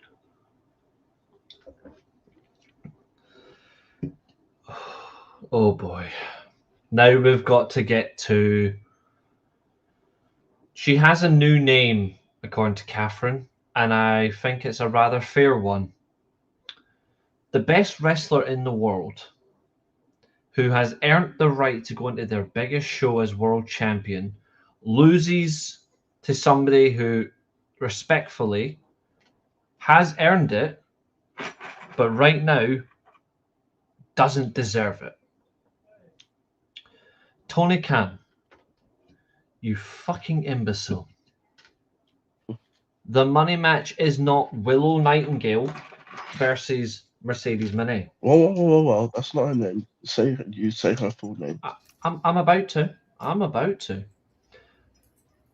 We do not want to see Willow Cena versus Mercedes Moné. We wanted to see Tekla versus Mercedes Moné. We wanted to see Tekla beat her. Now, Tekla's now in the waste of what are we going to do with her. I hope she forces her way into All In so we get a triple threat so she wins her title back. And then at the end of the year, we get Tekla versus Mercedes Moné where she bets her career. Yes, I'm hoping.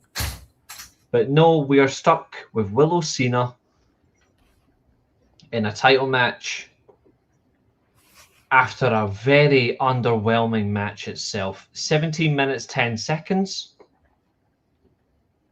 But this match was only 40 seconds longer than the other women's match on the card, which was Maya War versus Hikaru Shida. But I am going to start with the other side of the genders. So Josiah, I'm going to start with you on this one. Your thoughts on this match, the semi-main event. This match it is quite simply a disgrace. Yeah, go for it. Don't hold back. Go for it. The decision to have Willow win, again, completely wrong decision. Spot on, Chester.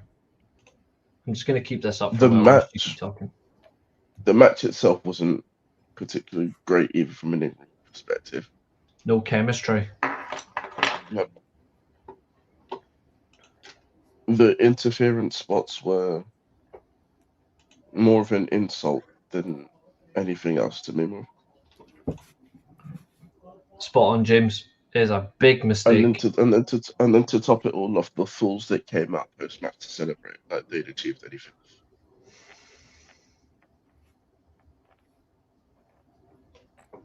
The only person happy with this result is Taro Okada. Actually, to be fair, because now that means that Tekna's got more time to go to start the match. Yeah. Actually, you know what else? I actually think Mercedes Moné will be annoyed as well, because that means she's got to wrestle Willow again. It's annoying because every single one of us likes Willow, but she's meant to be the beloved babyface who has, even though she's big and powerful, she's meant to have a little bit of the underdog trait. Now she's become a massive favorite. It's kind of difficult to like. Am I being harsh there, or am I... No, I think you're right. And also, I don't know if you mentioned this before, but before this match, the whole Mick Foley Divine Dominion interview. Oh, that I didn't understand that. I knew I forgot something. I didn't understand that interview. I don't know what they were thinking with that. Dan says this booking was literally on par with Triple H booking. Honestly, I am going to struggle to disagree with a statement like that. Careful, we might be part of the hive mind. It's crazy. That, to me, this match was like having Cody beat Drew before WrestleMania was like. Oh, yeah. Horrific. It just steals the enjoyment out of what we want. You're meant to give fans what they want. People were not saying we want Willow versus Mercedes again. People were literally saying we want Mercedes versus Tekla for the world title. Now people are assuming now we're going to get potentially Kairi Sane in AEW and we're going to get Kairi Sane and Tekla. Here's something that people are not going to like when I say this. Tekla and Kairi Sane have no history in Stardom. They've got none. The history is Kairi Sane they've done this and Mercedes. That's the history. Do you want to know why I think they've done this? Go on. I think that they've done this because they don't know who out of Tekla and Mercedes to turn face. That's why I think they've done this. I don't think Tekla, considering what she does, I don't think Tekla is the babyface you need. I think she's better as the heel, or even if she's a tweener, which I'm okay with. I think Mercedes can do either role. I'm not sure if Tekla works as a babyface in AEW. I mean, I completely disagree with the whole Mercedes face thing. I don't think she's alright as a babyface. I think she's alright as a babyface. I don't think she's a believable face at all. That's fair. No, to be fair, that's a fair statement. I mean, when you look at it, actually, you know what? No, I agree. Yeah. If you look at her last babyface run in WWE, they did try to really push her as a babyface, but the crowd really wasn't into it.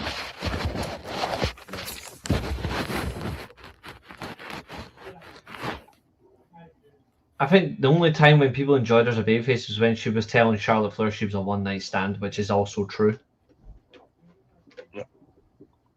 But then again, like, what we get from her as a heel is strong. I just don't know if you can do it with Tekla as a babyface. I just don't know.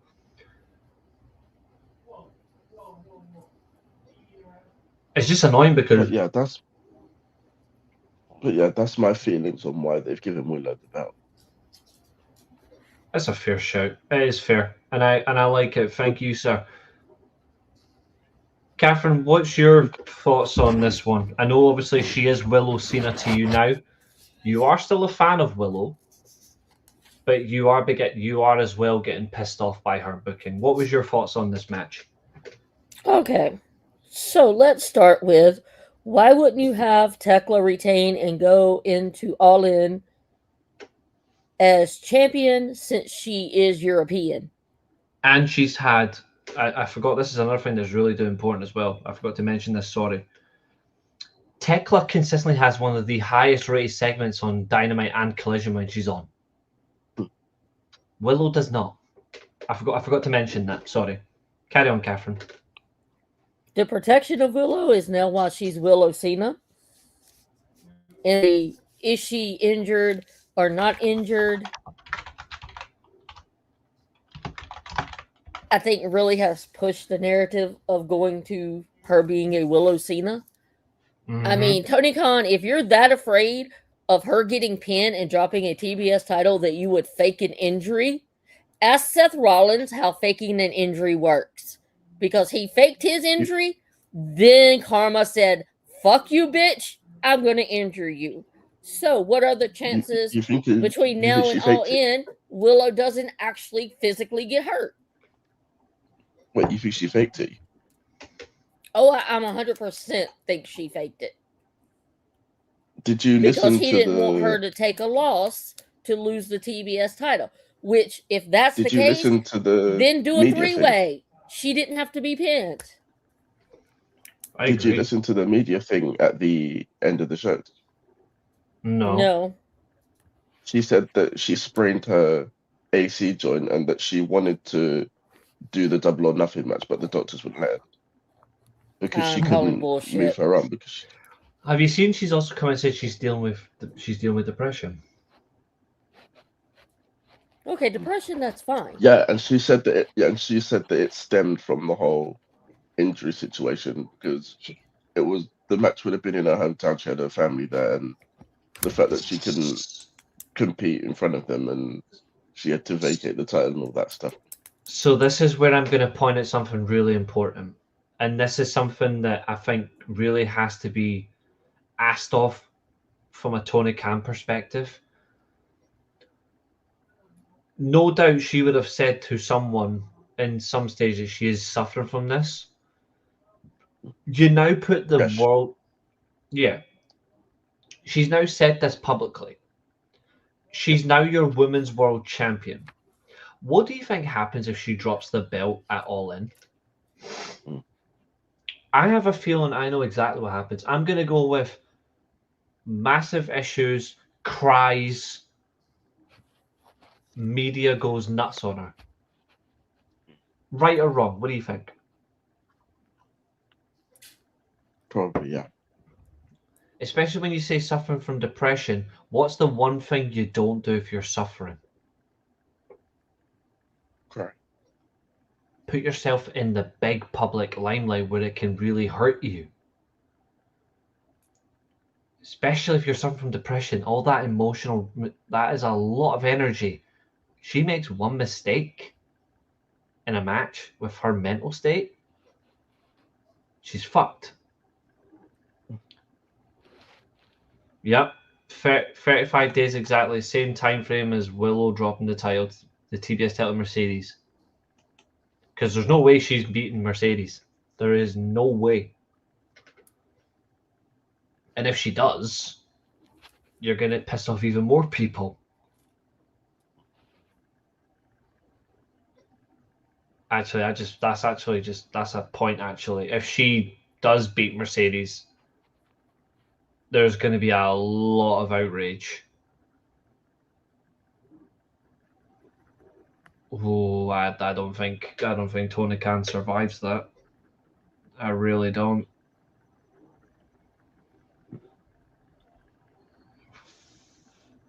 Horrible match, horrible outcome.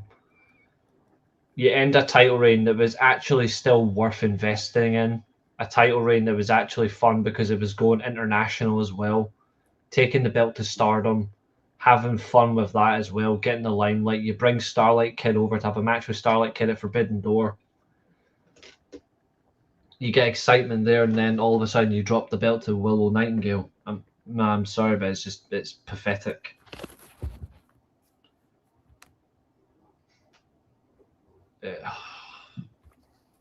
And do you know that this is the second time Willow's won a title with a basic backslide pin? Yep. Where's the outrage from that? Because people moan about fucking Tony Storm winning with a small package. Where's the backlash to a backslide pin?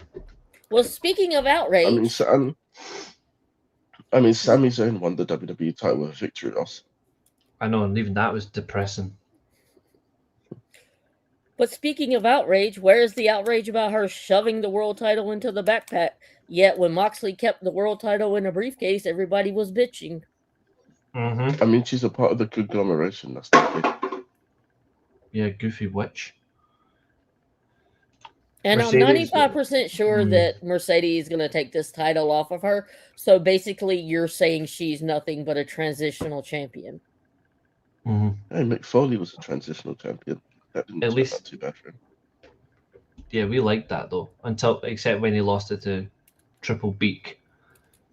To be fair, Mercedes may have chosen it. To be fair though, I kind of I like the comment, but I don't know. I think this is pure Tony Khan decision. I don't think Mercedes chose it to be Tekla. No, it's a loyalty win because Willow has been loyal to the company. The same with Darby. Mm-hmm. Except at least when Darby won it, at least people enjoyed that title run because what we'll get out of it. I don't think we're going to get much excitement out of Willow's run. And she gets a big grand celebration. I hope Tekla crashes it and just destroys her. Notice the social media back and forth with Tekla. I like it though. I like it. Both of them are going after each other in the best way. Like they're really going for each other.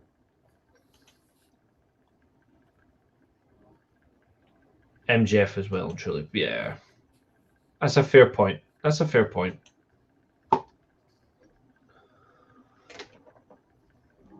That's all I have on that match. Yeah. We'll see what you've got for the next one, though, because you're getting to start this one. You can kick off the main event. And yeah, true, Tekla does have the start of trio titles. But yeah, go for it. You can kick us off with the main event, Katherine. Oh, me. Kenny Omega, you fine thing. You look so good wearing that title. And I am so happy that Kevin Knight is getting the Omega rub because I think Kevin Knight kind of showcased why he could be the future of AEW. Mm-hmm. As Nikki and I always say on Lipsticks and Lariat, push your babies. That's what they did. They threw him out there. And he didn't sink. Yeah. That's a correct point as well. He swam. He showed that he could hold his own with the best bout machine in wrestling. Yeah.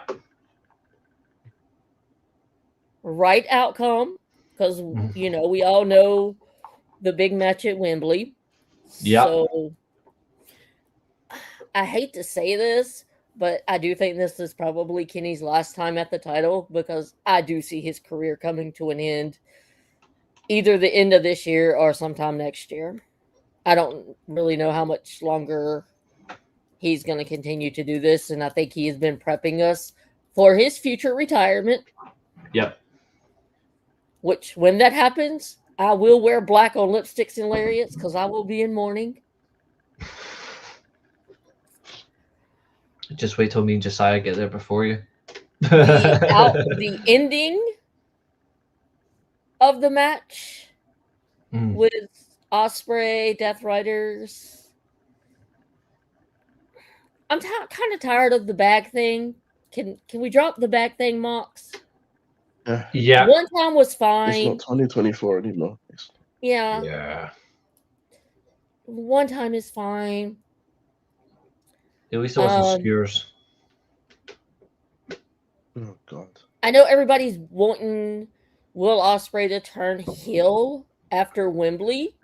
If you're going to turn him heel, I would at least wait until maybe Full Gear. Let him have a little run with the title as a babyface, let him realize, yeah, maybe it's a little more difficult than I thought to, try to hold on to my belt. So now I might need to become a really dickhead. Yeah. And if we want to turn Omega heel, I am here. I'm here for a heel Omega. I loved him when he was heel. I love him when he's face. Mm-hmm. But I mean, him giving Will the one wing angel at the end of this kind of was like he put him in that tweener spot where I'm not sure if he's heel or face going into this match right now. Yeah, and fun enough, I'm glad you mentioned that because it was something else I said.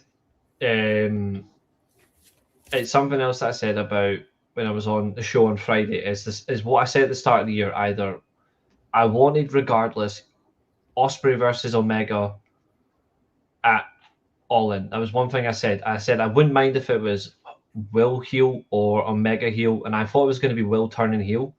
But I agree. You look at the end of the show this week where Will took the head off Nick Jackson with the hidden blade. But then at the end of the world title match, after he refused to go for the kill, which again is highlighted in the segment with Mox, where if he doesn't pull the trigger, then he will.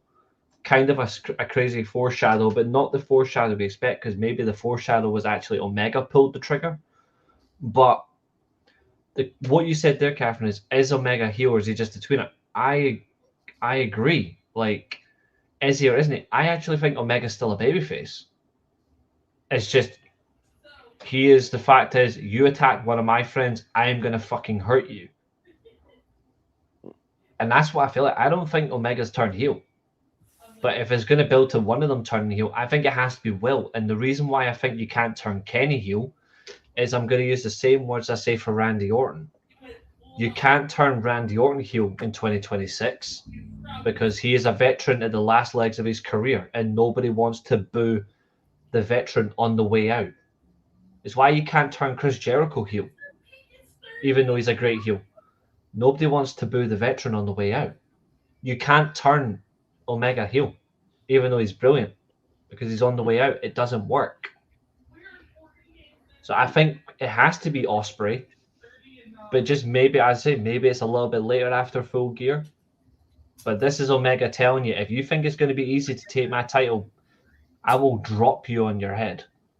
And that one-winged angel, the whole spot from the top rope was perfect. He completely sideswiped him, caught him off guard. It was.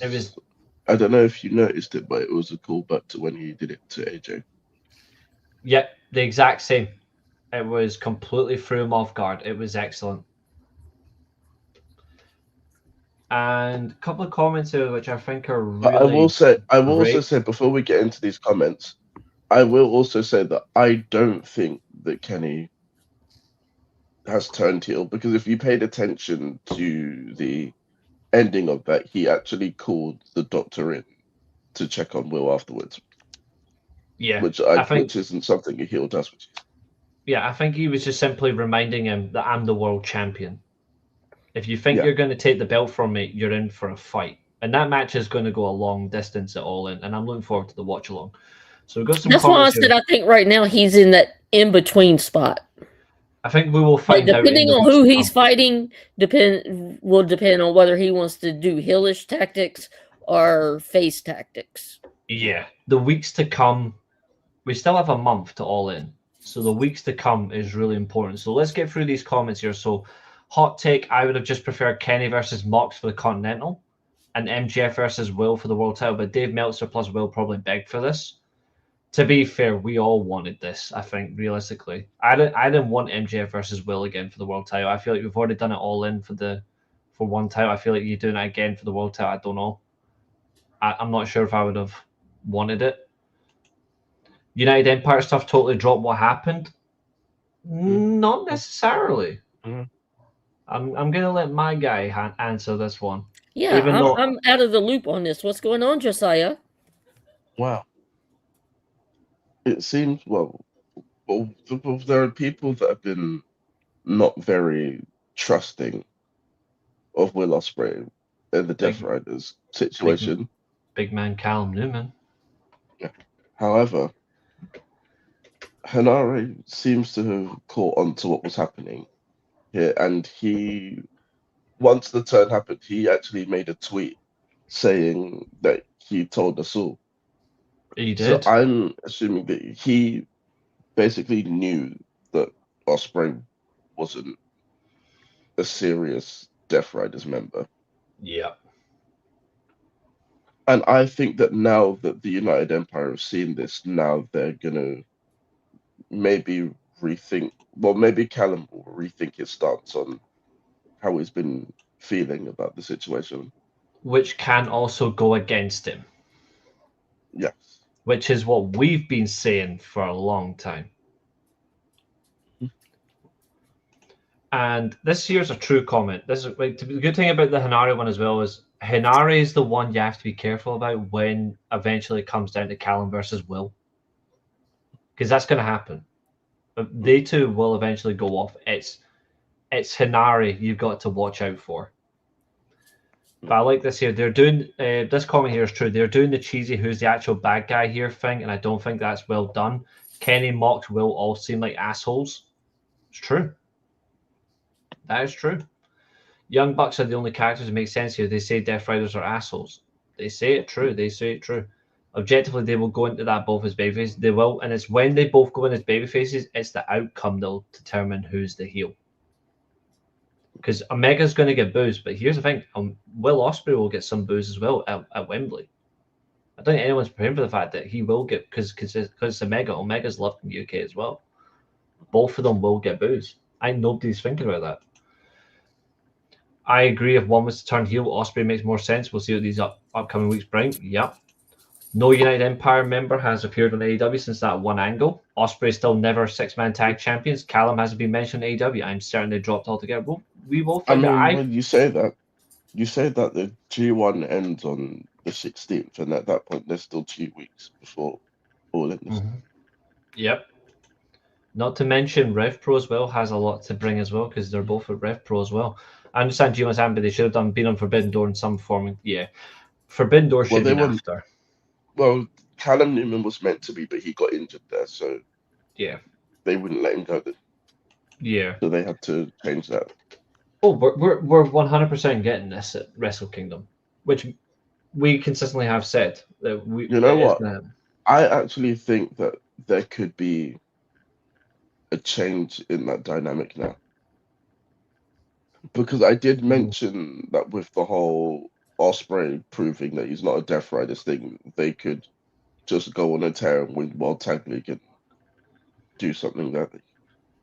But even if they still do, World Tag League is before Wrestle Kingdom. Callum could still turn on him. Like, how vicious would it be? What you said, I thought was really cool. You said if they do World Tag League, they win the whole thing unbeaten. But here's the thing. What if they do make it to the final and then you're about to get the win, Will's going for the pin,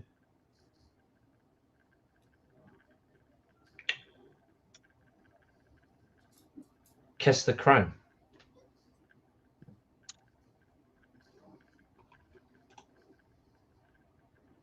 He would let him, though. That's the thing.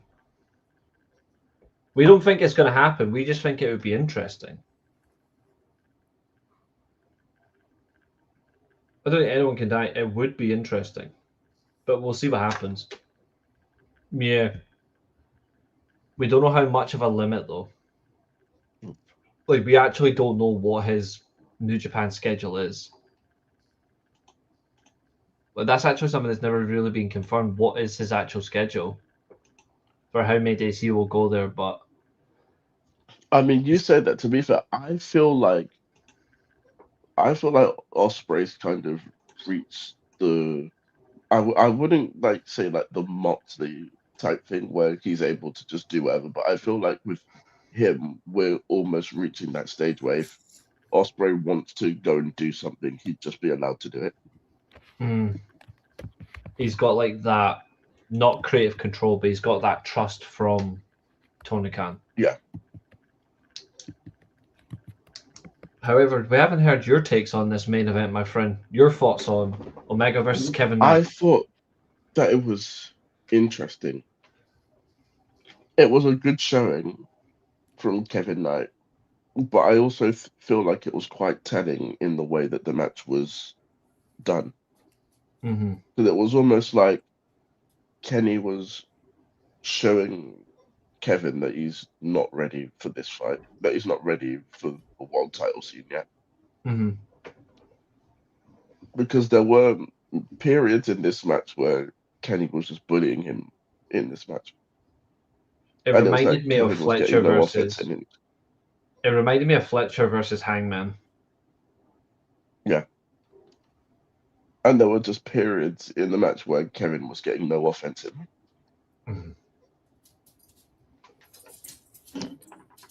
It was like, and it was the comparison I've got for this, and it's a bit of a shame, but I have to bring it up. You remember that 7-minute spell when Germany put 5 past Brazil? Yeah. That's what this felt like. It's just shot after shot after shot. You just knew it was going to be a goal. This entire period felt like every time Kevin tried to get a move, Kenny's like, not today. Yeah, and it just felt kind of weird to me that they were giving the heel the hope spots. Which doesn't work. And it didn't work at all. And I don't know why you would do it. If you've got a little bit of faith in Kevin Knight, but you're not going to give him a chance to showcase himself as a heel, why bother giving him the match in the first place? Why not just, I don't know, give Kenny the night off? And then, yeah, so that was my thoughts on the match. So the match was good. And then in terms of the ending angle, I liked how it went. And this is going to be a weird bit of praise, and it's going to be like once in a lifetime for me. But I actually want to praise the character development of Wheeler Yuta in this situation. Fuck, I forgot about that. Yeah. I actually want to shine a positive light and some praise on his character development here. Mm-hmm. Because if you pay attention to the contrast from Wrestle Dream in 24 to now, it's like Ospreay was in the Wheeler Yuta position. Yeah. Where he didn't want to see Kenny get bagged. Yeah. And Wheeler Yuta has gone from the distressed underling to just this man that doesn't really care for anyone that's not in the Death Riders now, and that he's just willing to see this transpire. Yeah, I have to painfully admit that was good. And it's that sort of growth that you have to shine the light on and really give credit to. Yeah, I have to painfully admit it was well done. It was, yeah. But that aside, I feel like that situation I feel like that segment went on a bit too long. Yeah, I don't know how long it was, but it did drag. Yeah. It did drag a bit, yeah. And I did think that the whole Ospreay turn was a bit abrupt. I feel like that's a situation that could have been drawn out a bit more. Yeah. And I do agree with this part as well. Like, he probably was. MJF was probably supposed to be in that main event, but he's like, nah, I'm all right. He's like, I'll just go home and eat my cereal. I'll take my wife on that honeymoon that I've been neglecting to do. He's probably going to watch Roy Oiwa versus Sonata in G1, which I'm looking forward to. Apart from, at least the good thing is there's still no Shota because the man's out. It's a blessing. Yeah. Let's see, another hot take. The main event could have been Kenny versus Ospreay versus the Young Bucks in a legitimate dream match, and you still could have done the Mox angle at the end. Yeah, but my only question to this though is, why does it need to be Kenny Ospreay? Why is from that perspective just why? Because if you actually think about it, why would Omega right now go up against the Bucks? Unless you're just saying, oh, it's just for fun. Unless it's just for, we're just doing it for fun. But do you have the Bucks still win that because that's the only way they get their title shot? Or do you have Ospreay Kenny win the main event? But then that means the Bucks don't win a high profile match, therefore they don't get their tag match. I'm just trying to understand your thinking before, because I find it interesting. Like, I'm not shitting on it. I'm genuinely fascinated. I really am appreciating these comments. Thank you. They are really good. I'm just interested by it, you know? Like, how do you do it? If you do Kenny Ospreay versus the Bucks, does Kenny Ospreay win? Or do the Bucks win? So that means to get their title shot. Because as Cope and Cage win, they're not going to take them seriously until they win a big match. And they did, to be fair. It was terrible, but they won a big match. That's why I love our audience. And again, thank you. We're over 100 views on tonight's show. Thanks, folks.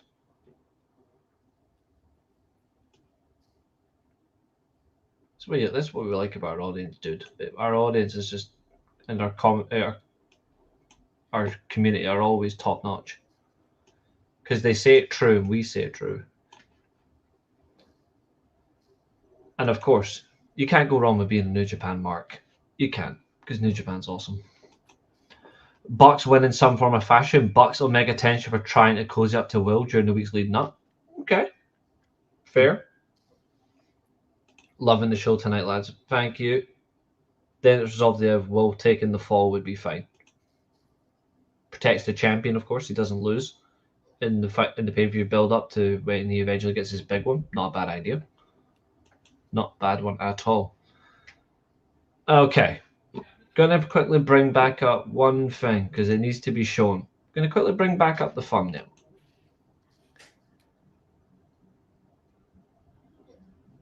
The world title match for All In is confirmed. It is Kenny versus Will. I'm just gonna quickly ask you both a question without going through it. Just a quick thing. 0-10 on an excitement level. How are you for Kenny versus Will? 7.5. Katherine? The fan in me is a 10. The analytical wrestling person in me, probably a 7. I'm roughly the same because I don't know what we're going to get from it. But the good thing is we have a month to build it. Like, now you can fully focus on it, hopefully. Kenny versus the Jet was not the main event. No one bought this shit just being real.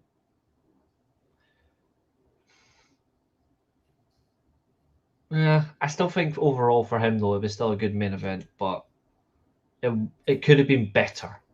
Like, well, let me say this.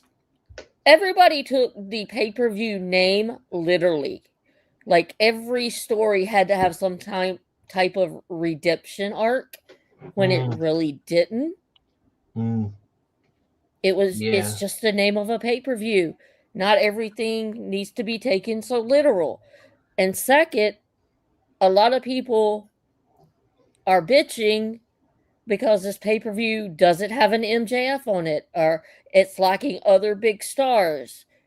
I think this pay-per-view was done like that so AEW can push their younger talent and see what they have. Yeah.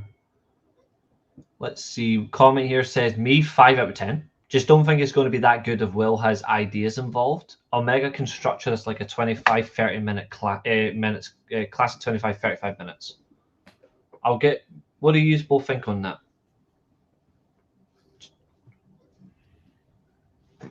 I mean, I think it's going to be good regardless of what happens. There's no way that this match can't be good.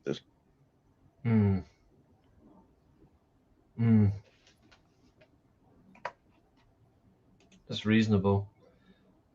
Dan says 6.5, cautiously optimistic. I'm hoping there's a Tiger Driver. It was literally Kenny's redemption. TSN posted the video and deleted it. Can't gaslight us, Queen. Can't gaslight us, as they're saying. So I think that's to you. I'm not sure if that's to you or just to TSN, but can't gaslight us. Well, you know what they say. Opinions are like assholes. Everybody's got one. I think they're going to go about 40 minutes. 5 out of 10 for me. It was long. Well, I mean, I don't think either one's going to phone it in. Yeah, they're not No, there's no way they're not going to. Either for Kenny to retain it or Will's crowning moment. I actually think the best outcome is Will losing at Wembley. I think the best outcome is I wouldn't be upset Kenny if he loses. I wouldn't be upset if he wins. I think the best thing for anyone is the fact is, I know he's not got a losing streak at Wembley, but it would be interesting to see him have a losing streak in world title matches at Wembley if he has repetitive world title matches at Wembley. I think the best decision he's got the losing streak in world title matches. True. I still think the best outcome is for Kenny to win, but then Kenny drops it to Will at Full Gear. Or even All Out. But I think he just demands a rematch. No, I don't want Will to win it so soon from Kenny. If he doesn't win it at All In, then I would wait till Full Gear or Wrestle Dream. Either or is fine. Or whatever pay-per-view they have at the end of the year. Well done. I think I think Jay White's waiting. I think Jay White's getting out Full Gear. Not Full Gear, World's End. I think he'll be there waiting. And everybody is saying that, MJF got pissed and whatnot. MJF was the one who... They had the title match planned. MJF was the one who moved... They had the title change planned. Yes. And they changed it because MJF was injured and needs time off. Exactly, but everybody's saying that he's pissed. He wasn't pissed, he's fucking hurt. And you can see that in the matches that he has wrestled since he hyperextended his knee. I think he'd be pissed he didn't get to change it at the pay-per-view. I think that's the only thing he'd be pissed about. I think that's the only thing you could literally say he'd be pissed about is I couldn't change it at the pay-per-view. But then, even if you change it or don't change it, MJF knew him. MJF would have known he was not going into it. He did hyperextend his knee. That was confirmed. He hyperextended his knee. Which is why I go back to the point I said with Josiah months ago. But why would you put him in a cage at Forbidden Door? But you did that and you put him in a tag match and you protected him. You had him on the show because of the name recognition. Yeah. Then you can give him a little bit to do and everybody else can be the main focus. That's why they did it. He still did a lot though in that cage match. That's the annoying thing. He did a lot. Yeah. Like, he didn't have a bit part role. He was integral. Carry on. But yeah, to go back to my thoughts on the whole Ospreay title and potential thing, my ideal scenario for this would be that he loses to Kenny, and then this serves as like him going away for a bit, so that so that the crowd can actually miss him. So like he spends, I'd say maybe 3 months. When is Full Gear in the calendar? It's normally November. Because a month before. Yeah, I would say I would say that he leaves for that time. Maybe does some stuff in Japan, focuses on Eve, and do all of that stuff. And then I'd say maybe a couple weeks before. Well, maybe not a couple weeks, but I'd say end of October. Yeah, he comes back. Has to be a month. Like end of October, he comes back, and then he like does some like sort of like contenders gauntlet thing where he like has to win matches, and then he gets a title match, and then he wins it at either Full Gear or World's End, whenever they want to do the match. Yeah, I think no matter what, like whoever wins it, for me, logically, the next one in line has to be Jay White if he's not, hopefully, not injured. Yeah, because he has to hold that bloody belt. Like he's the only one that seems tailor-made for it. But mainly, the main reason for him losing here for me is so that he can go back to Japan for a while and people not have to worry about how long he's going to be there or when is he going back to AEW. Yeah. Chester's asked a fair question. I know we were going to do questions at the end, but this is a fair question. Just what's your thoughts on Mick Foley barking at Redemption? Embarrassing. That's the only word I have for it. Embarrassing. Cringe. Of all people you make that happen to, why on earth would you have Mick Foley barking? It's not who he is at all. Like, that makes more sense if you're someone like, I don't know, no offense, but that's more like a JR thing, considering how he behaves on Twitter towards fucking Natalia Neidhart's sister. You basically just brought Mick Foley in and basically just turned him into a right creep. I actually feel sorry for Mick Foley. That's not who he is. He's a well-respected person. And this is how you make him behave. I don't feel sorry for him. I don't feel sorry for him. To steal a phrase he signed on the dotted lines. Oh, damn. Let's see how Katherine responds to that one. Oh, I didn't expect that one to appear tonight, but yep. Jay White is in tag team hell with Juice. Yep, he needs to get out of it. I love Juice Robinson, but no, I like them both as singles. He wasn't hurt enough to warrant that much time off prior to the biggest show of the year. This was a political move he was not happy with.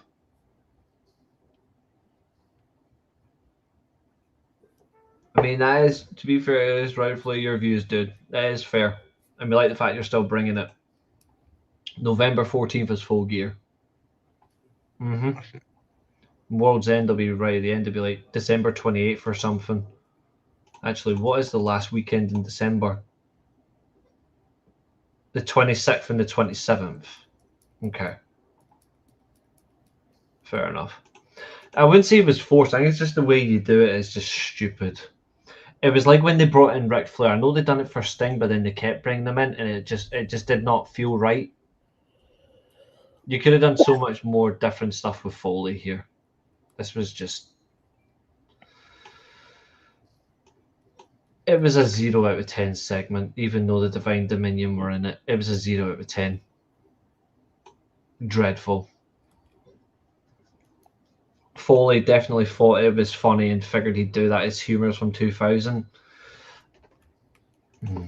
Yeah, saying out of touch is fair. Speaking of out of touch, I know I mentioned in our Discord and I stand by it, the wrong commentator got replaced. It should have been Tony Schiavone that got replaced at Redemption on the card. I like Tony Schiavone, but he should have been replaced. He's getting to be like Michael Cole for me. Like, he's making too many mistakes, and he's not really adding anything. No, and considering the fact I know I brutalized Excalibur recently, a month and a half ago, 2 months ago, at least Excalibur has won it back for me. Schiavone hasn't. He should stick to just doing interviews. I have a question for the class. No. Where is Swerve Strickland? Don't know. He's been working on an album and doing PR for AEW. Fucking album, Jesus Christ. Get back to the ring, dude. Get back to the ring. Because again, when it comes to TV, he did say that Tony Khan did say we would see what would happen with Swerve after Redemption. So he said that in his media call before Redemption. Hopefully he's back swiftly because his segments are too good not to be on TV. He's too good not to be away from TV. Maybe, PR for AEW. Interfere in the main event. They don't have anybody actually doing enough for them. When you actually look at they don't do a lot, but he does some. Code for crayfishes. If you want crayfishes, maybe crayfishes is running in the main event. You might. For me, the code for crayfishes is Okada. He's got fuck all. Hasn't he been doing the Comic-Cons? He's done a few things, yeah. But if you actually look from an honest perspective, I'm a massive Okada fan. Okada's had fuck all to do for months. And that really is hurtful, considering how good he is. We've had nothing from him, and that is depressing for me. That is really depressing. When Okada's got fuck all to do. But yet you still give shit to fucking Orange Cassidy and Daniel Garcia on that moron Orange Pleb. Even though I've said his name, I have to use his other name, Orange Pleb. Fucking disgraceful. Oh, right. Wow, we've been live 2.5 hours. Okada been having a good time out of shape. Yeah, I know, but I want to see him just get back into things because he's awesome. I just want to see him just nuke people. Destroy people and carry on. But yeah. We'll take some questions, but your overall thoughts on the pay-per-view, guys? Your overall thoughts? I still think, despite a few good results, I thought the whole thing was a fucking sham. Not good enough, and All In needs to be better. Which, thankfully, it will be. We know that, at least, it will be. As for an AEW pay-per-view, this is probably one of the worst ones they've ever put on in company history. It didn't need to be on the schedule. I mean, it's okay to take a break. I don't need to be spending $40 every month. Yep. And I think I'm going to drop a brief podcast probably in the next couple of days on, are we getting burned out between pay-per-views and please? The schedule is so rough that it needs to be reduced massively. Overall worst pay-per-view of the year, top 5 worst overall. It's up there 100%. It is ridiculously bad. It is ridiculously bad. I mean, this would have been a great break from your last pay-per-view and then All In, because I feel like now wrestling promoters are booking for pay-per-views and not episodic television anymore. Which is what I said on Friday. If you remember, it's exactly what I said on Friday as well. They need to have a period where they've done nothing. I actually liked it when AEW only did 5-6 pay-per-views a year, and you had like 3-4 months in between of just building up on TV, because it meant people would invest in the TV, and then you got a nice build-up. Like the original like Full Gear to Revolution was a 3-month gap, and it was perfect. We don't get that now. Like, I know obviously now you get World's End 3 months to Revolution, but I like when AEW basically did what TNA did, which TNA did for 90s WWE. They had 5-6 pay-per-views in a year, a couple of specials. That was enough. We don't need 10-11 pay-per-views in a year. We don't need it. It's too much, and it sucks balls. Absolutely, Chester. Highlight of the night was the Quebecers, especially Jacques getting shooting. Yeah, that was funny. La haters! I like the Quebecers back in the day, to be fair. Well, one of them specifically, but that's just because I like the Mountie. I like the Mountie. I miss the Mountie. It's always Canada's fault. It's always Canada's fault, yeah.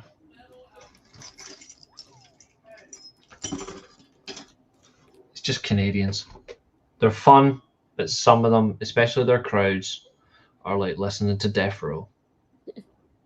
You hear them play, and then you just pull the plug. This promotion should have 6 to 8 pay-per-views a year and just do specials in between. No logistical reason for them. They're not selling 100k pay-per-views as Meltzer is lying about. Oh, they're absolutely not selling 100k pay-per-views. That's for sure. I think they're getting decent buy rates, though. I think they are getting decent buy rates, but they're not getting 100ks and all that stuff.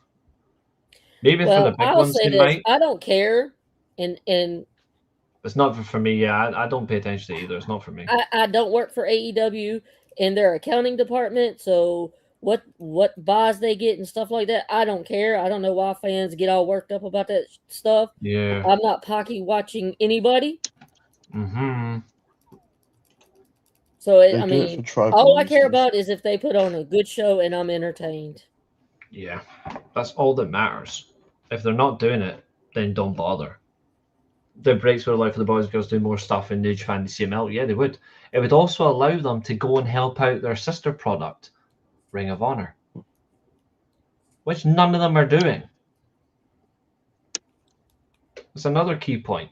Help out the sister product, because that's what it is now. It is a sister product. Enjoy it, have fun, make the most of it, but just don't screw up. But that's what we need. But yeah, overall, it was weak. Like for me, my ideal my ideal AEW card is Revolution, Double or Nothing. I'm not sure Forbidden Door needs to be on it, but I would still keep the likes of Fighter Fest and your Grand Slams because they're specials, but I would keep All In, I would keep All Out, I would keep Full Gear, and I keep World's End.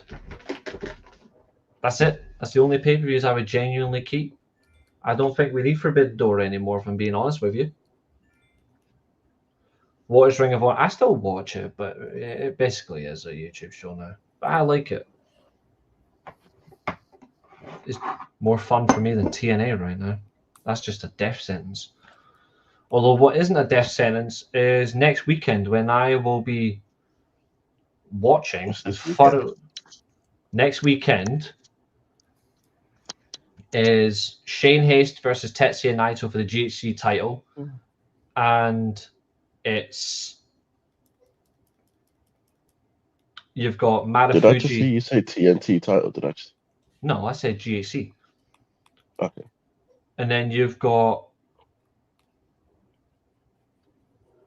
Shane Haste versus Tetsuya Naito for the GHC title.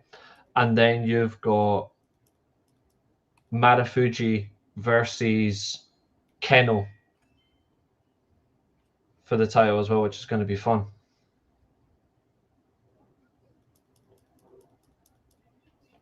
I do watch those promotions, but I still watch Ring of Honor because there's certain talents in Ring of Honor I like. RH is endless matches. Well, what did you want it to be? New Japan is endless matches as well. I mean, some of them don't matter, like a Shota it's Umino wrestling. match. What are you supposed to? You're supposed to have matches on wrestling shows? I watch Rev Pro, I watch Progress, I watch ICW, I do watch Eve as well.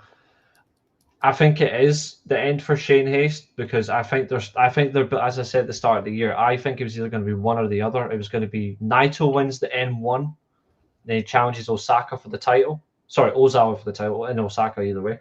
Or it's the other way around. I think you go into the new year with Naito as the champion and Ozawa beats him.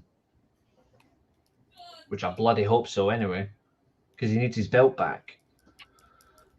As much as I like Kaito Kiyomiya, at least it's not going to be him because I'm liking what he's doing at the minute. Shane Haste has been excellent since he's went back to Noah, though. I've been really impressed with.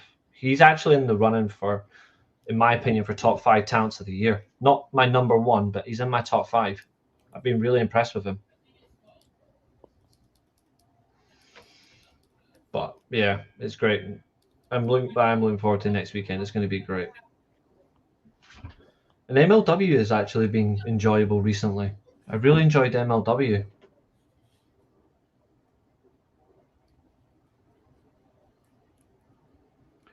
Yeah, I get it. I mean, that's fair. Like, OG Ring of Honor was awesome.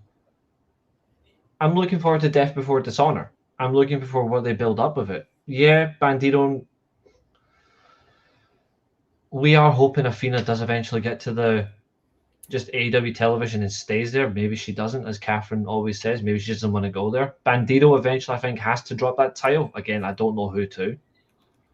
That's the only thing I have. They're in small venues, which is tragic. But again, I like watching Deonna Purrazzo wrestle. Call me a sinner. But I don't know. I don't know what they're building to. I don't know. I want them to take it more seriously. I am actually quite enjoying AAA. I am watching it. It's still their best product. Like Triple A is far better than any WWE product. MLW is interesting, but the tapings are way too behind. I went to a taping and they won't air that till winter. Fucking hell. The Fusion stuff is good though.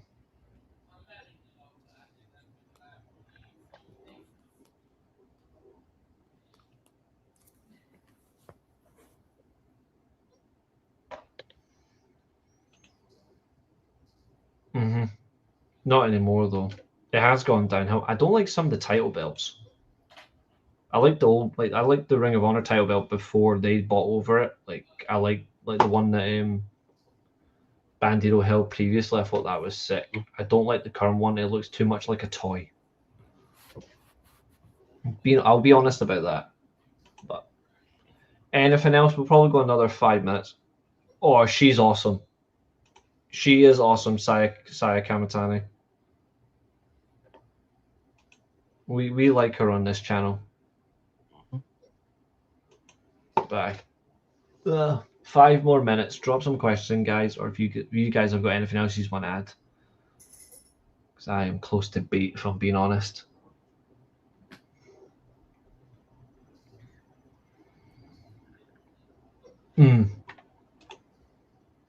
True. That is true. 116 views tonight as well. Nice. Killed it. Good fun. I do hope Wednesday's Dynamite is not a letdown. Same. I really hope so. Because that would be painful. Very painful coming off of this pretty mid pay-per-view. Yeah, it has to be, essentially, it has to be close to 10 out of 10. Like, it has to be close to 10 out of 10 for it to work. All right, there's a good question. I suppose as a long-winded, that could be a final question. Yes, it's what's her name again? But she's going to go to Triple A. People are thinking she's going to go WWE, and I said no, she's going to go to Triple A. Xenia, who is absolutely incredible. What's your card for Wembley? Who do you think they fill it out with? We'll leave that as our final question. Josiah, what are you thinking? Bar the matches we obviously know. Okay, so apart from that, some form of gauntlet or battle royals.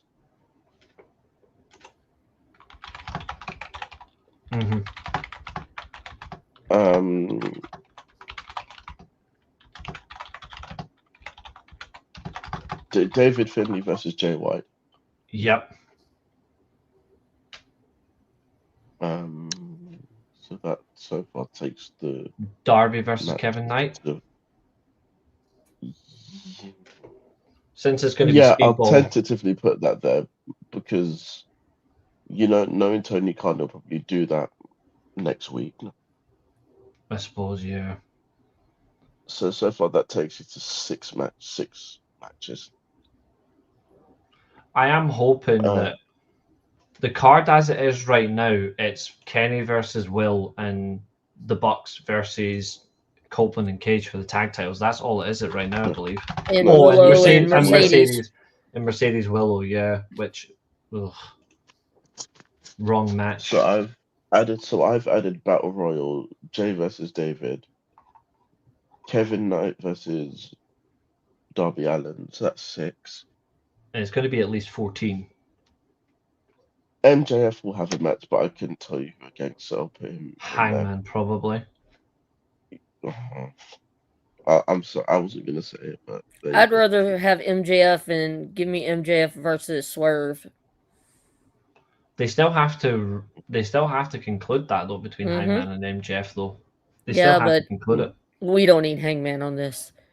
He's going to be at All In though. They're not going to have him not on. No, that pinched nerve is still bothering him, and he can't travel. Jet and I will make sure that it still bothers him. Well, what are you going to do? By me pushing him off a mountain. Okay. So he's saying Jet versus Speedball TNT. Depends on how long they wait for Speedball versus Fletcher. Like we don't know if they're doing that at Arena Mexico. Oh, fair enough then. I'm alright with that. We don't need to see Darby Mox ever again. Yeah, never again. Kyle versus Okada versus Fletcher International. I would have preferred Kyle versus Okada versus Fletcher. Can you add in Takeshita and make it a fatal 4-way? I know Catherine's sick and tired of fatal 4-ways or triple threats, but can that be a fatal Kyle versus Okada versus Fletcher, so that's Kyle Fletcher facing Okada and Kyle Fletcher. Did you not notice that? Mm-hmm. Oh yeah. Mm. I think he meant Takeshita. I think. If he meant Kyle O'Reilly though, I'm not against it. Kyle versus Mike says Chester. Yeah. If it is to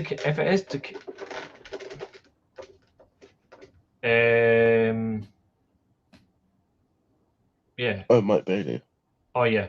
Oh, he meant Takeshita versus Okada versus Fletcher. That would actually be the best match on the bloody show. Right, that's not exactly an incorrect fact. Don Callis top 3 explode. Can we do Takeshita, Okada, Fletcher for the international title and Don Callis on a pole match? So everyone loses. Basically. Yeah. See what Maya you could. World will probably have a match. Yeah. Athena will probably have a title match on that as well with her Ring of Honor title. Yeah. The Brawling Birds and Divine Dominion, that will happen. Yeah. And the Brawling Birds are going to win because they're going to give Chomper the pin. Oh, yeah, they're 100. You definitely have Jericho on that match. No, Chomper. Daphne will get taken out, and then Chomper will have to do it 2-on-1. Although, to be fair, it is a handicap anyway with Daphne as a tag team partner. Jericho, I think Jericho have a match. No idea who against though. Could be a new debut. Maybe they give it to Jericho because it's the right choice. Maya Wall versus a debut. I'm expecting Mark Briscoe to have a match as well. Or maybe he'll do some conglomeration thing. Yeah, the Birds are beating Dominic. I don't think I would do Maya World versus a debut. I think you're unfortunately going to have the conglomeration on this show. Well, you were. So's that stupid boom prick. Oh, fuck off, not enough. I'm sorry, but it's true. That would be fun.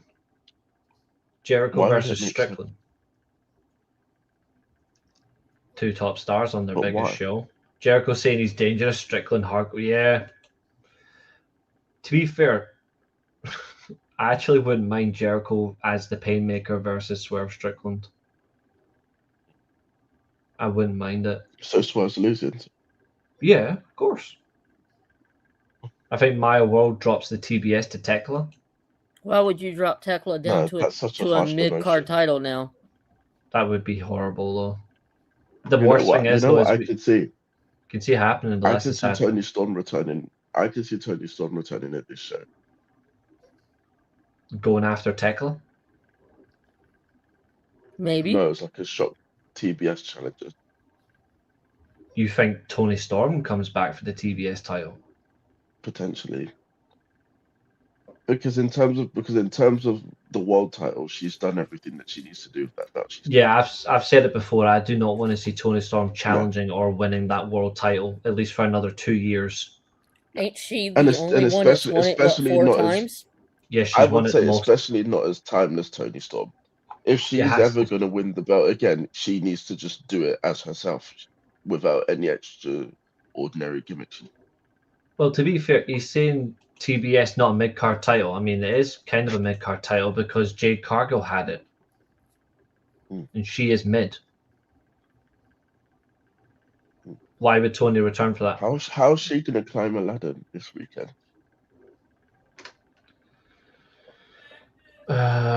Stilts. I don't know. I've just got the YouTube notification. The Big Boss Man trailer for his Dark Side of the Rings just dropped on their channel. I'm actually going to enjoy watching that.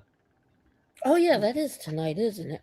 That's going to be a good episode. I was like, there's nothing on TV to watch tonight, and then you just mentioned that. I was like, oh yeah, I forgot Dark Side of the Ring comes on. Interested. Or the second burial of evil, because I'm not calling him by his slave name. No, that's his slave name. I'm not calling him that. Although to be fair, the fact that there's even worse, he got buried in is the fact that it was fucking AJ that booked it. And then you got, I don't know what. And let me actually. Chicken fillet souffle will be on there somehow in a segment with the champion. What are they calling him now? I want to cruise something. I'm still. What are we talking about? Santana's. Cruz Montana. I'm calling him. I'm just calling him chicken fillet souffle. That's what I'm calling him because he's a fucking prick. Okay, last question. This guy's never gonna get over the whole TNA take. Absolutely, I'm never gonna do it. Last question: over under on New Japan wrestlers on Wembley? Over 5 or under 5? Under. I'm gonna say there's only 3. Yeah, I'm gonna say under. Harley versus Maya just built Harley. By the way, say again. Name the 3. Callum. No. Well, he's already said that he's not going to be there. I think it's going to be Josiah. Do you believe that shit? Come on now. I think it'll be free. I think it'll be free from anyone that's at Rev Pro, and they just get to have Sabre Jr., Shingo Takagi, and one other. There you go. That'll be it. Actually, you know who I'd like to see? Unless you're counting Will Ospreay as New Japan, because you know what I would like. You know what I would like to see, because I'm really looking forward. No, I'm already looking forward to Drilla Maloney. I don't know, but I wouldn't be against it. You keep him away from there. Yeah, you know who I would. You know what I would like to see. What I would like to see at All In though, because I'm really looking forward to their tag match anyway. I am looking forward to FTR versus the Young Guns, like Luke Jacobs and all that. I'd love to see Luke Jacobs just appear at All In and just bully someone. Like he can call in scumbag Umino, and then he can just hit a pile driver on the ramp, and that's okay. I mean, technically, he is not wrong.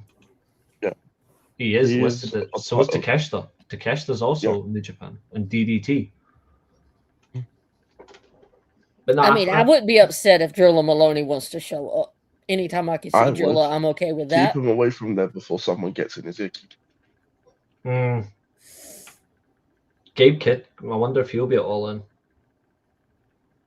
Well, it's England. There's nothing stopping him from being there. I don't know. Do y'all have strict visa laws like we do over here, evidently? No, but he's English, so that doesn't really apply to anything. Yeah. Forgot FTR existed. Weird that they disappeared. I don't know. But I know obviously they are at Rev. Well, they said they were taking a break after they dropped the titles. And I guess the break's over. First match back for them is the anniversary show at Rev Pro because they already. Actually, you know what I want to see. You know what I want to see. I want to see Shota get buried by Jon Moxley in the Continental title match at All In. The rage on Catherine's face when she has to talk about it. No, I'll skip that match. We would not be talking about that on Lipsticks and Lariats. I've got it. I know who I want the third man to be. Taiji Shimori? Okay, fourth man. Sonata. I would love for Sonata to be at All In. That would be glorious. And he can dress up as no. You know who I want to be there? Shoot. Help me out, Reece. The dude that said that was bitching about AEW. Taichi. Yeah. Taichi? Yeah, ain't he the IWGP champion? Oh no, that's Yota Tsuji. And he's never going there. He's never going to He's appear in never an going. AEW No, show. He said it. He will not. He boycotts them. He doesn't care. We don't pray for Showa. We're happy. Well, y'all two don't. I'm a Shota fan. We were Shota fans, and then he became an absolute rat bastard. Yeah, yep. Yeah, that's crazy. We just love Sanada. He's the one true Sanada truth. I actually didn't realize it until the Jake Lee match. What's that? About the arm? About his arm. Yeah, I actually didn't realize it until that match. Yeah, Jake Lee decided, I'm just going to look at it, and then I'm going to play ball. To be fair, it would be funny to see Tai Chi at an All-In, though, just so he can walk out and then someone just runs up and just, like, takes him out from behind. Jesse's in with a question. Who would you guys have win the Casino Gauntlet contract All-In for men and women? That's hard to say because you don't really know who's going to be in it. If they do two, one for the men and the women, Jay White for the men. But Jay White's going to have a match already. I know, but I would still have him do it anyway, just for fun. Actually, you know what? I'd have Tommaso Ciampa win it. Yeah, and then the women. My pure bias, I would say Diona, but no, Tekla. Yeah, get a revenge. Or Athena, if she doesn't have a match. And this time, actually have her win the damn thing, assuming that Willow retains this. Or Kairi Sane. I know it's someone that just comes in and wins it, but Kairi Sane wins it and then gets Mercedes as like our second match. Just calls it. I wouldn't be upset with that. I like Kairi if they let Kairi come in and be the pirate princess like she was in Japan. You say Persephone? Oh yeah, I wouldn't hate her winning it. I wouldn't either. I like her too. Yeah, I mean, as long as it's not someone stupid like Thunder Rosa or God forbid they bring back Britt Baker, but I wouldn't be against either. I mean, if Thunder Rosa wins it, I'm pretty sure Katherine will never watch AEW again. Oh, she would, absolutely. Athena wins again, losing our AEW title. Katherine cannot say on a live stream what she would do. Oh dear. Yep, we know exactly who Barry Bloom is because he represents really high up guys in AEW. Yeah, but doesn't he also represent Triple H? Yep. And Goldberg. But to be fair, he doesn't. Not Goldberg, no, he's retired or not. Yeah, she's a lock. Yeah, considering he represents a lot of high ups in AEW. Like, I agree, a complete lock in. The Young Bucks, Jericho, Omega. Jericho's Barry his biggest probably client. negotiate with PWG. Yeah, but his biggest client is Jericho. And we know Jericho loves Kairi Sane. To be fair, Omega loves Kairi Sane as well. He's a massive Sane fan. But Jericho, like, he would literally just go, like, he's probably consulted with Jericho saying, who do you want to see in AEW? Done. I'd love to see Kairi in it, especially he's a pirate. Do you know actually who was at Rev Pro recently? Leon Slater. Shayna Baszler. She was teaming up with Zoe Saramo, however, but she was at Rev Pro recently. I wouldn't mind Shayna Baszler in AEW. Because she's a coach in NXT, isn't she? Yeah, but like if she's getting to wrestle in Rev Pro, fucking get out of that scum shithole and get her in AEW. Let her be a killer for a change. That's the part one thing about her I hate the fact they did that. They built her as a killer. She killed the Elimination Chamber, and then you turned her into a bitch for Becky Bucktooth Lynch. No, to be fair, Becky wanted to lose it, but Vince said maybe. Yeah, still fuck the two of them. She still won. Therefore, fuck the bitch. No, I don't want to. Not like that. Yep, they did. I've always been a fan of Shayna Baszler. What's the other one doing? Who? I'm sure there were three of them. What's the other one doing? I can't remember who the third one was.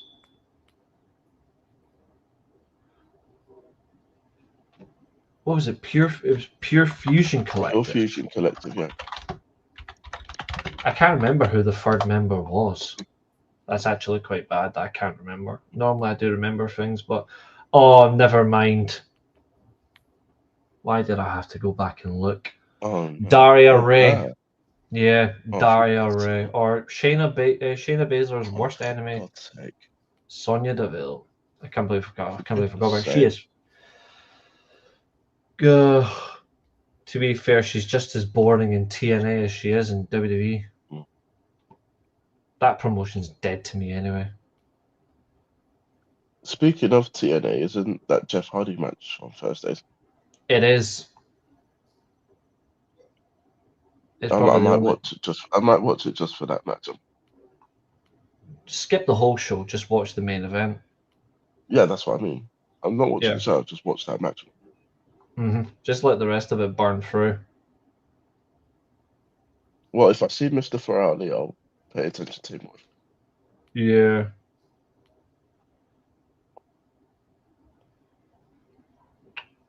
Because is there anything else I was thinking about?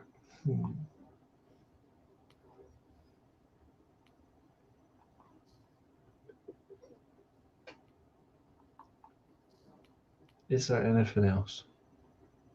Nah, I guess not. What's up, Peter? You've actually came in at perhaps the worst time because we're just about to wrap up because we've actually gone 3 hours, 1 minute. So I'm actually going to call it there. Yes. Oh, I know they're an Elegance brand. I don't rate them. I hate the faction and I hate the bitch they've got a leader. Oh, one of my last words tonight, Dom Mysterio turn on El Grande Americano was the shock of the century. Not. To be fair, in TNA they suck. Elsewhere I'm happy with. I haven't seen that part. If that's actually happened, that's funny. That is funny. But at 124 views, we thank everybody. Thank you to our newest commenter as well. We really do appreciate you. And we'd like to see you on more shows as well for your intriguing comments. Thank you to Katherine for joining us. Josiah, of course, good to see. Closing comments from both of you before we wrap. Thanks for letting me hang out with the boys today. Hell yeah. We're not sexist, remember. Yeah, I forgot. You're my one sexist friend there, Reece. Yeah. There'll be no lipsticks and lariats this weekend. I know you're disappointed. I'm sorry. And also come see me with my belt back this weekend.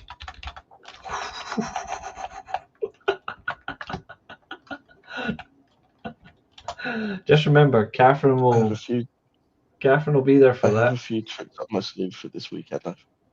I'm looking forward to it. Yeah, Katherine and Josiah are doing the preview for SummerSlam on Saturday. Summer Scam is what I call it, but we'll see what happens. But in the meantime, thank you all. As long as Liv Morgan's not on it, oh, never mind. But with that, ladies and gentlemen, it's been a pleasure. Thank you all for tuning in. Please like, share, and subscribe. Do check out the Mid Podcast, which is Katherine's channel. She also does a blog under themidpodcast.com. You can check all that out. Katherine does a variety of content as well, as do we. And also, Katherine does a podcast on my channel, well, more effectively our channel, but it's my channel. She does a podcast every weekend with another channel we collaborate with, which is Nick Teodoro's channel. Obviously, she does it with Nick's wife, Nikki. Katherine will be back on for that this weekend. But in the meantime, we thank you all for watching. Do check everything else out, but we will see you next time. And Dan, yes, we know I'm looking forward to it. I really am. And we're looking forward to seeing you back again as well. Hell yeah. Yes, we miss you, Dan. We do. But he's doing your favor. I'm also looking forward to see James's new show whenever that starts. Yep. And I'm looking forward to kicking Josiah's ass this weekend. We're going to find out. I mean, whoever you've got as much chance of beating me as Shota does of winning the G1 this year. Well, there's one person that you can't seem to beat, and he's not competing this weekend. Just remember that. And I'm taking. Well, I don't recall you beating me either. To be fair, I've beat you for the predictions title. You've never beat me for it. But in the meantime, ladies and gentlemen, good night. we will see you. What day is it tomorrow? Wednesday. Yeah, I'll be back with another one. Just me tomorrow. Josiah gets the night off. And wait for Billy to cry. Yes. Yes. You see, I'm always thinking about you members. Absolutely. It'll be fun. Good night.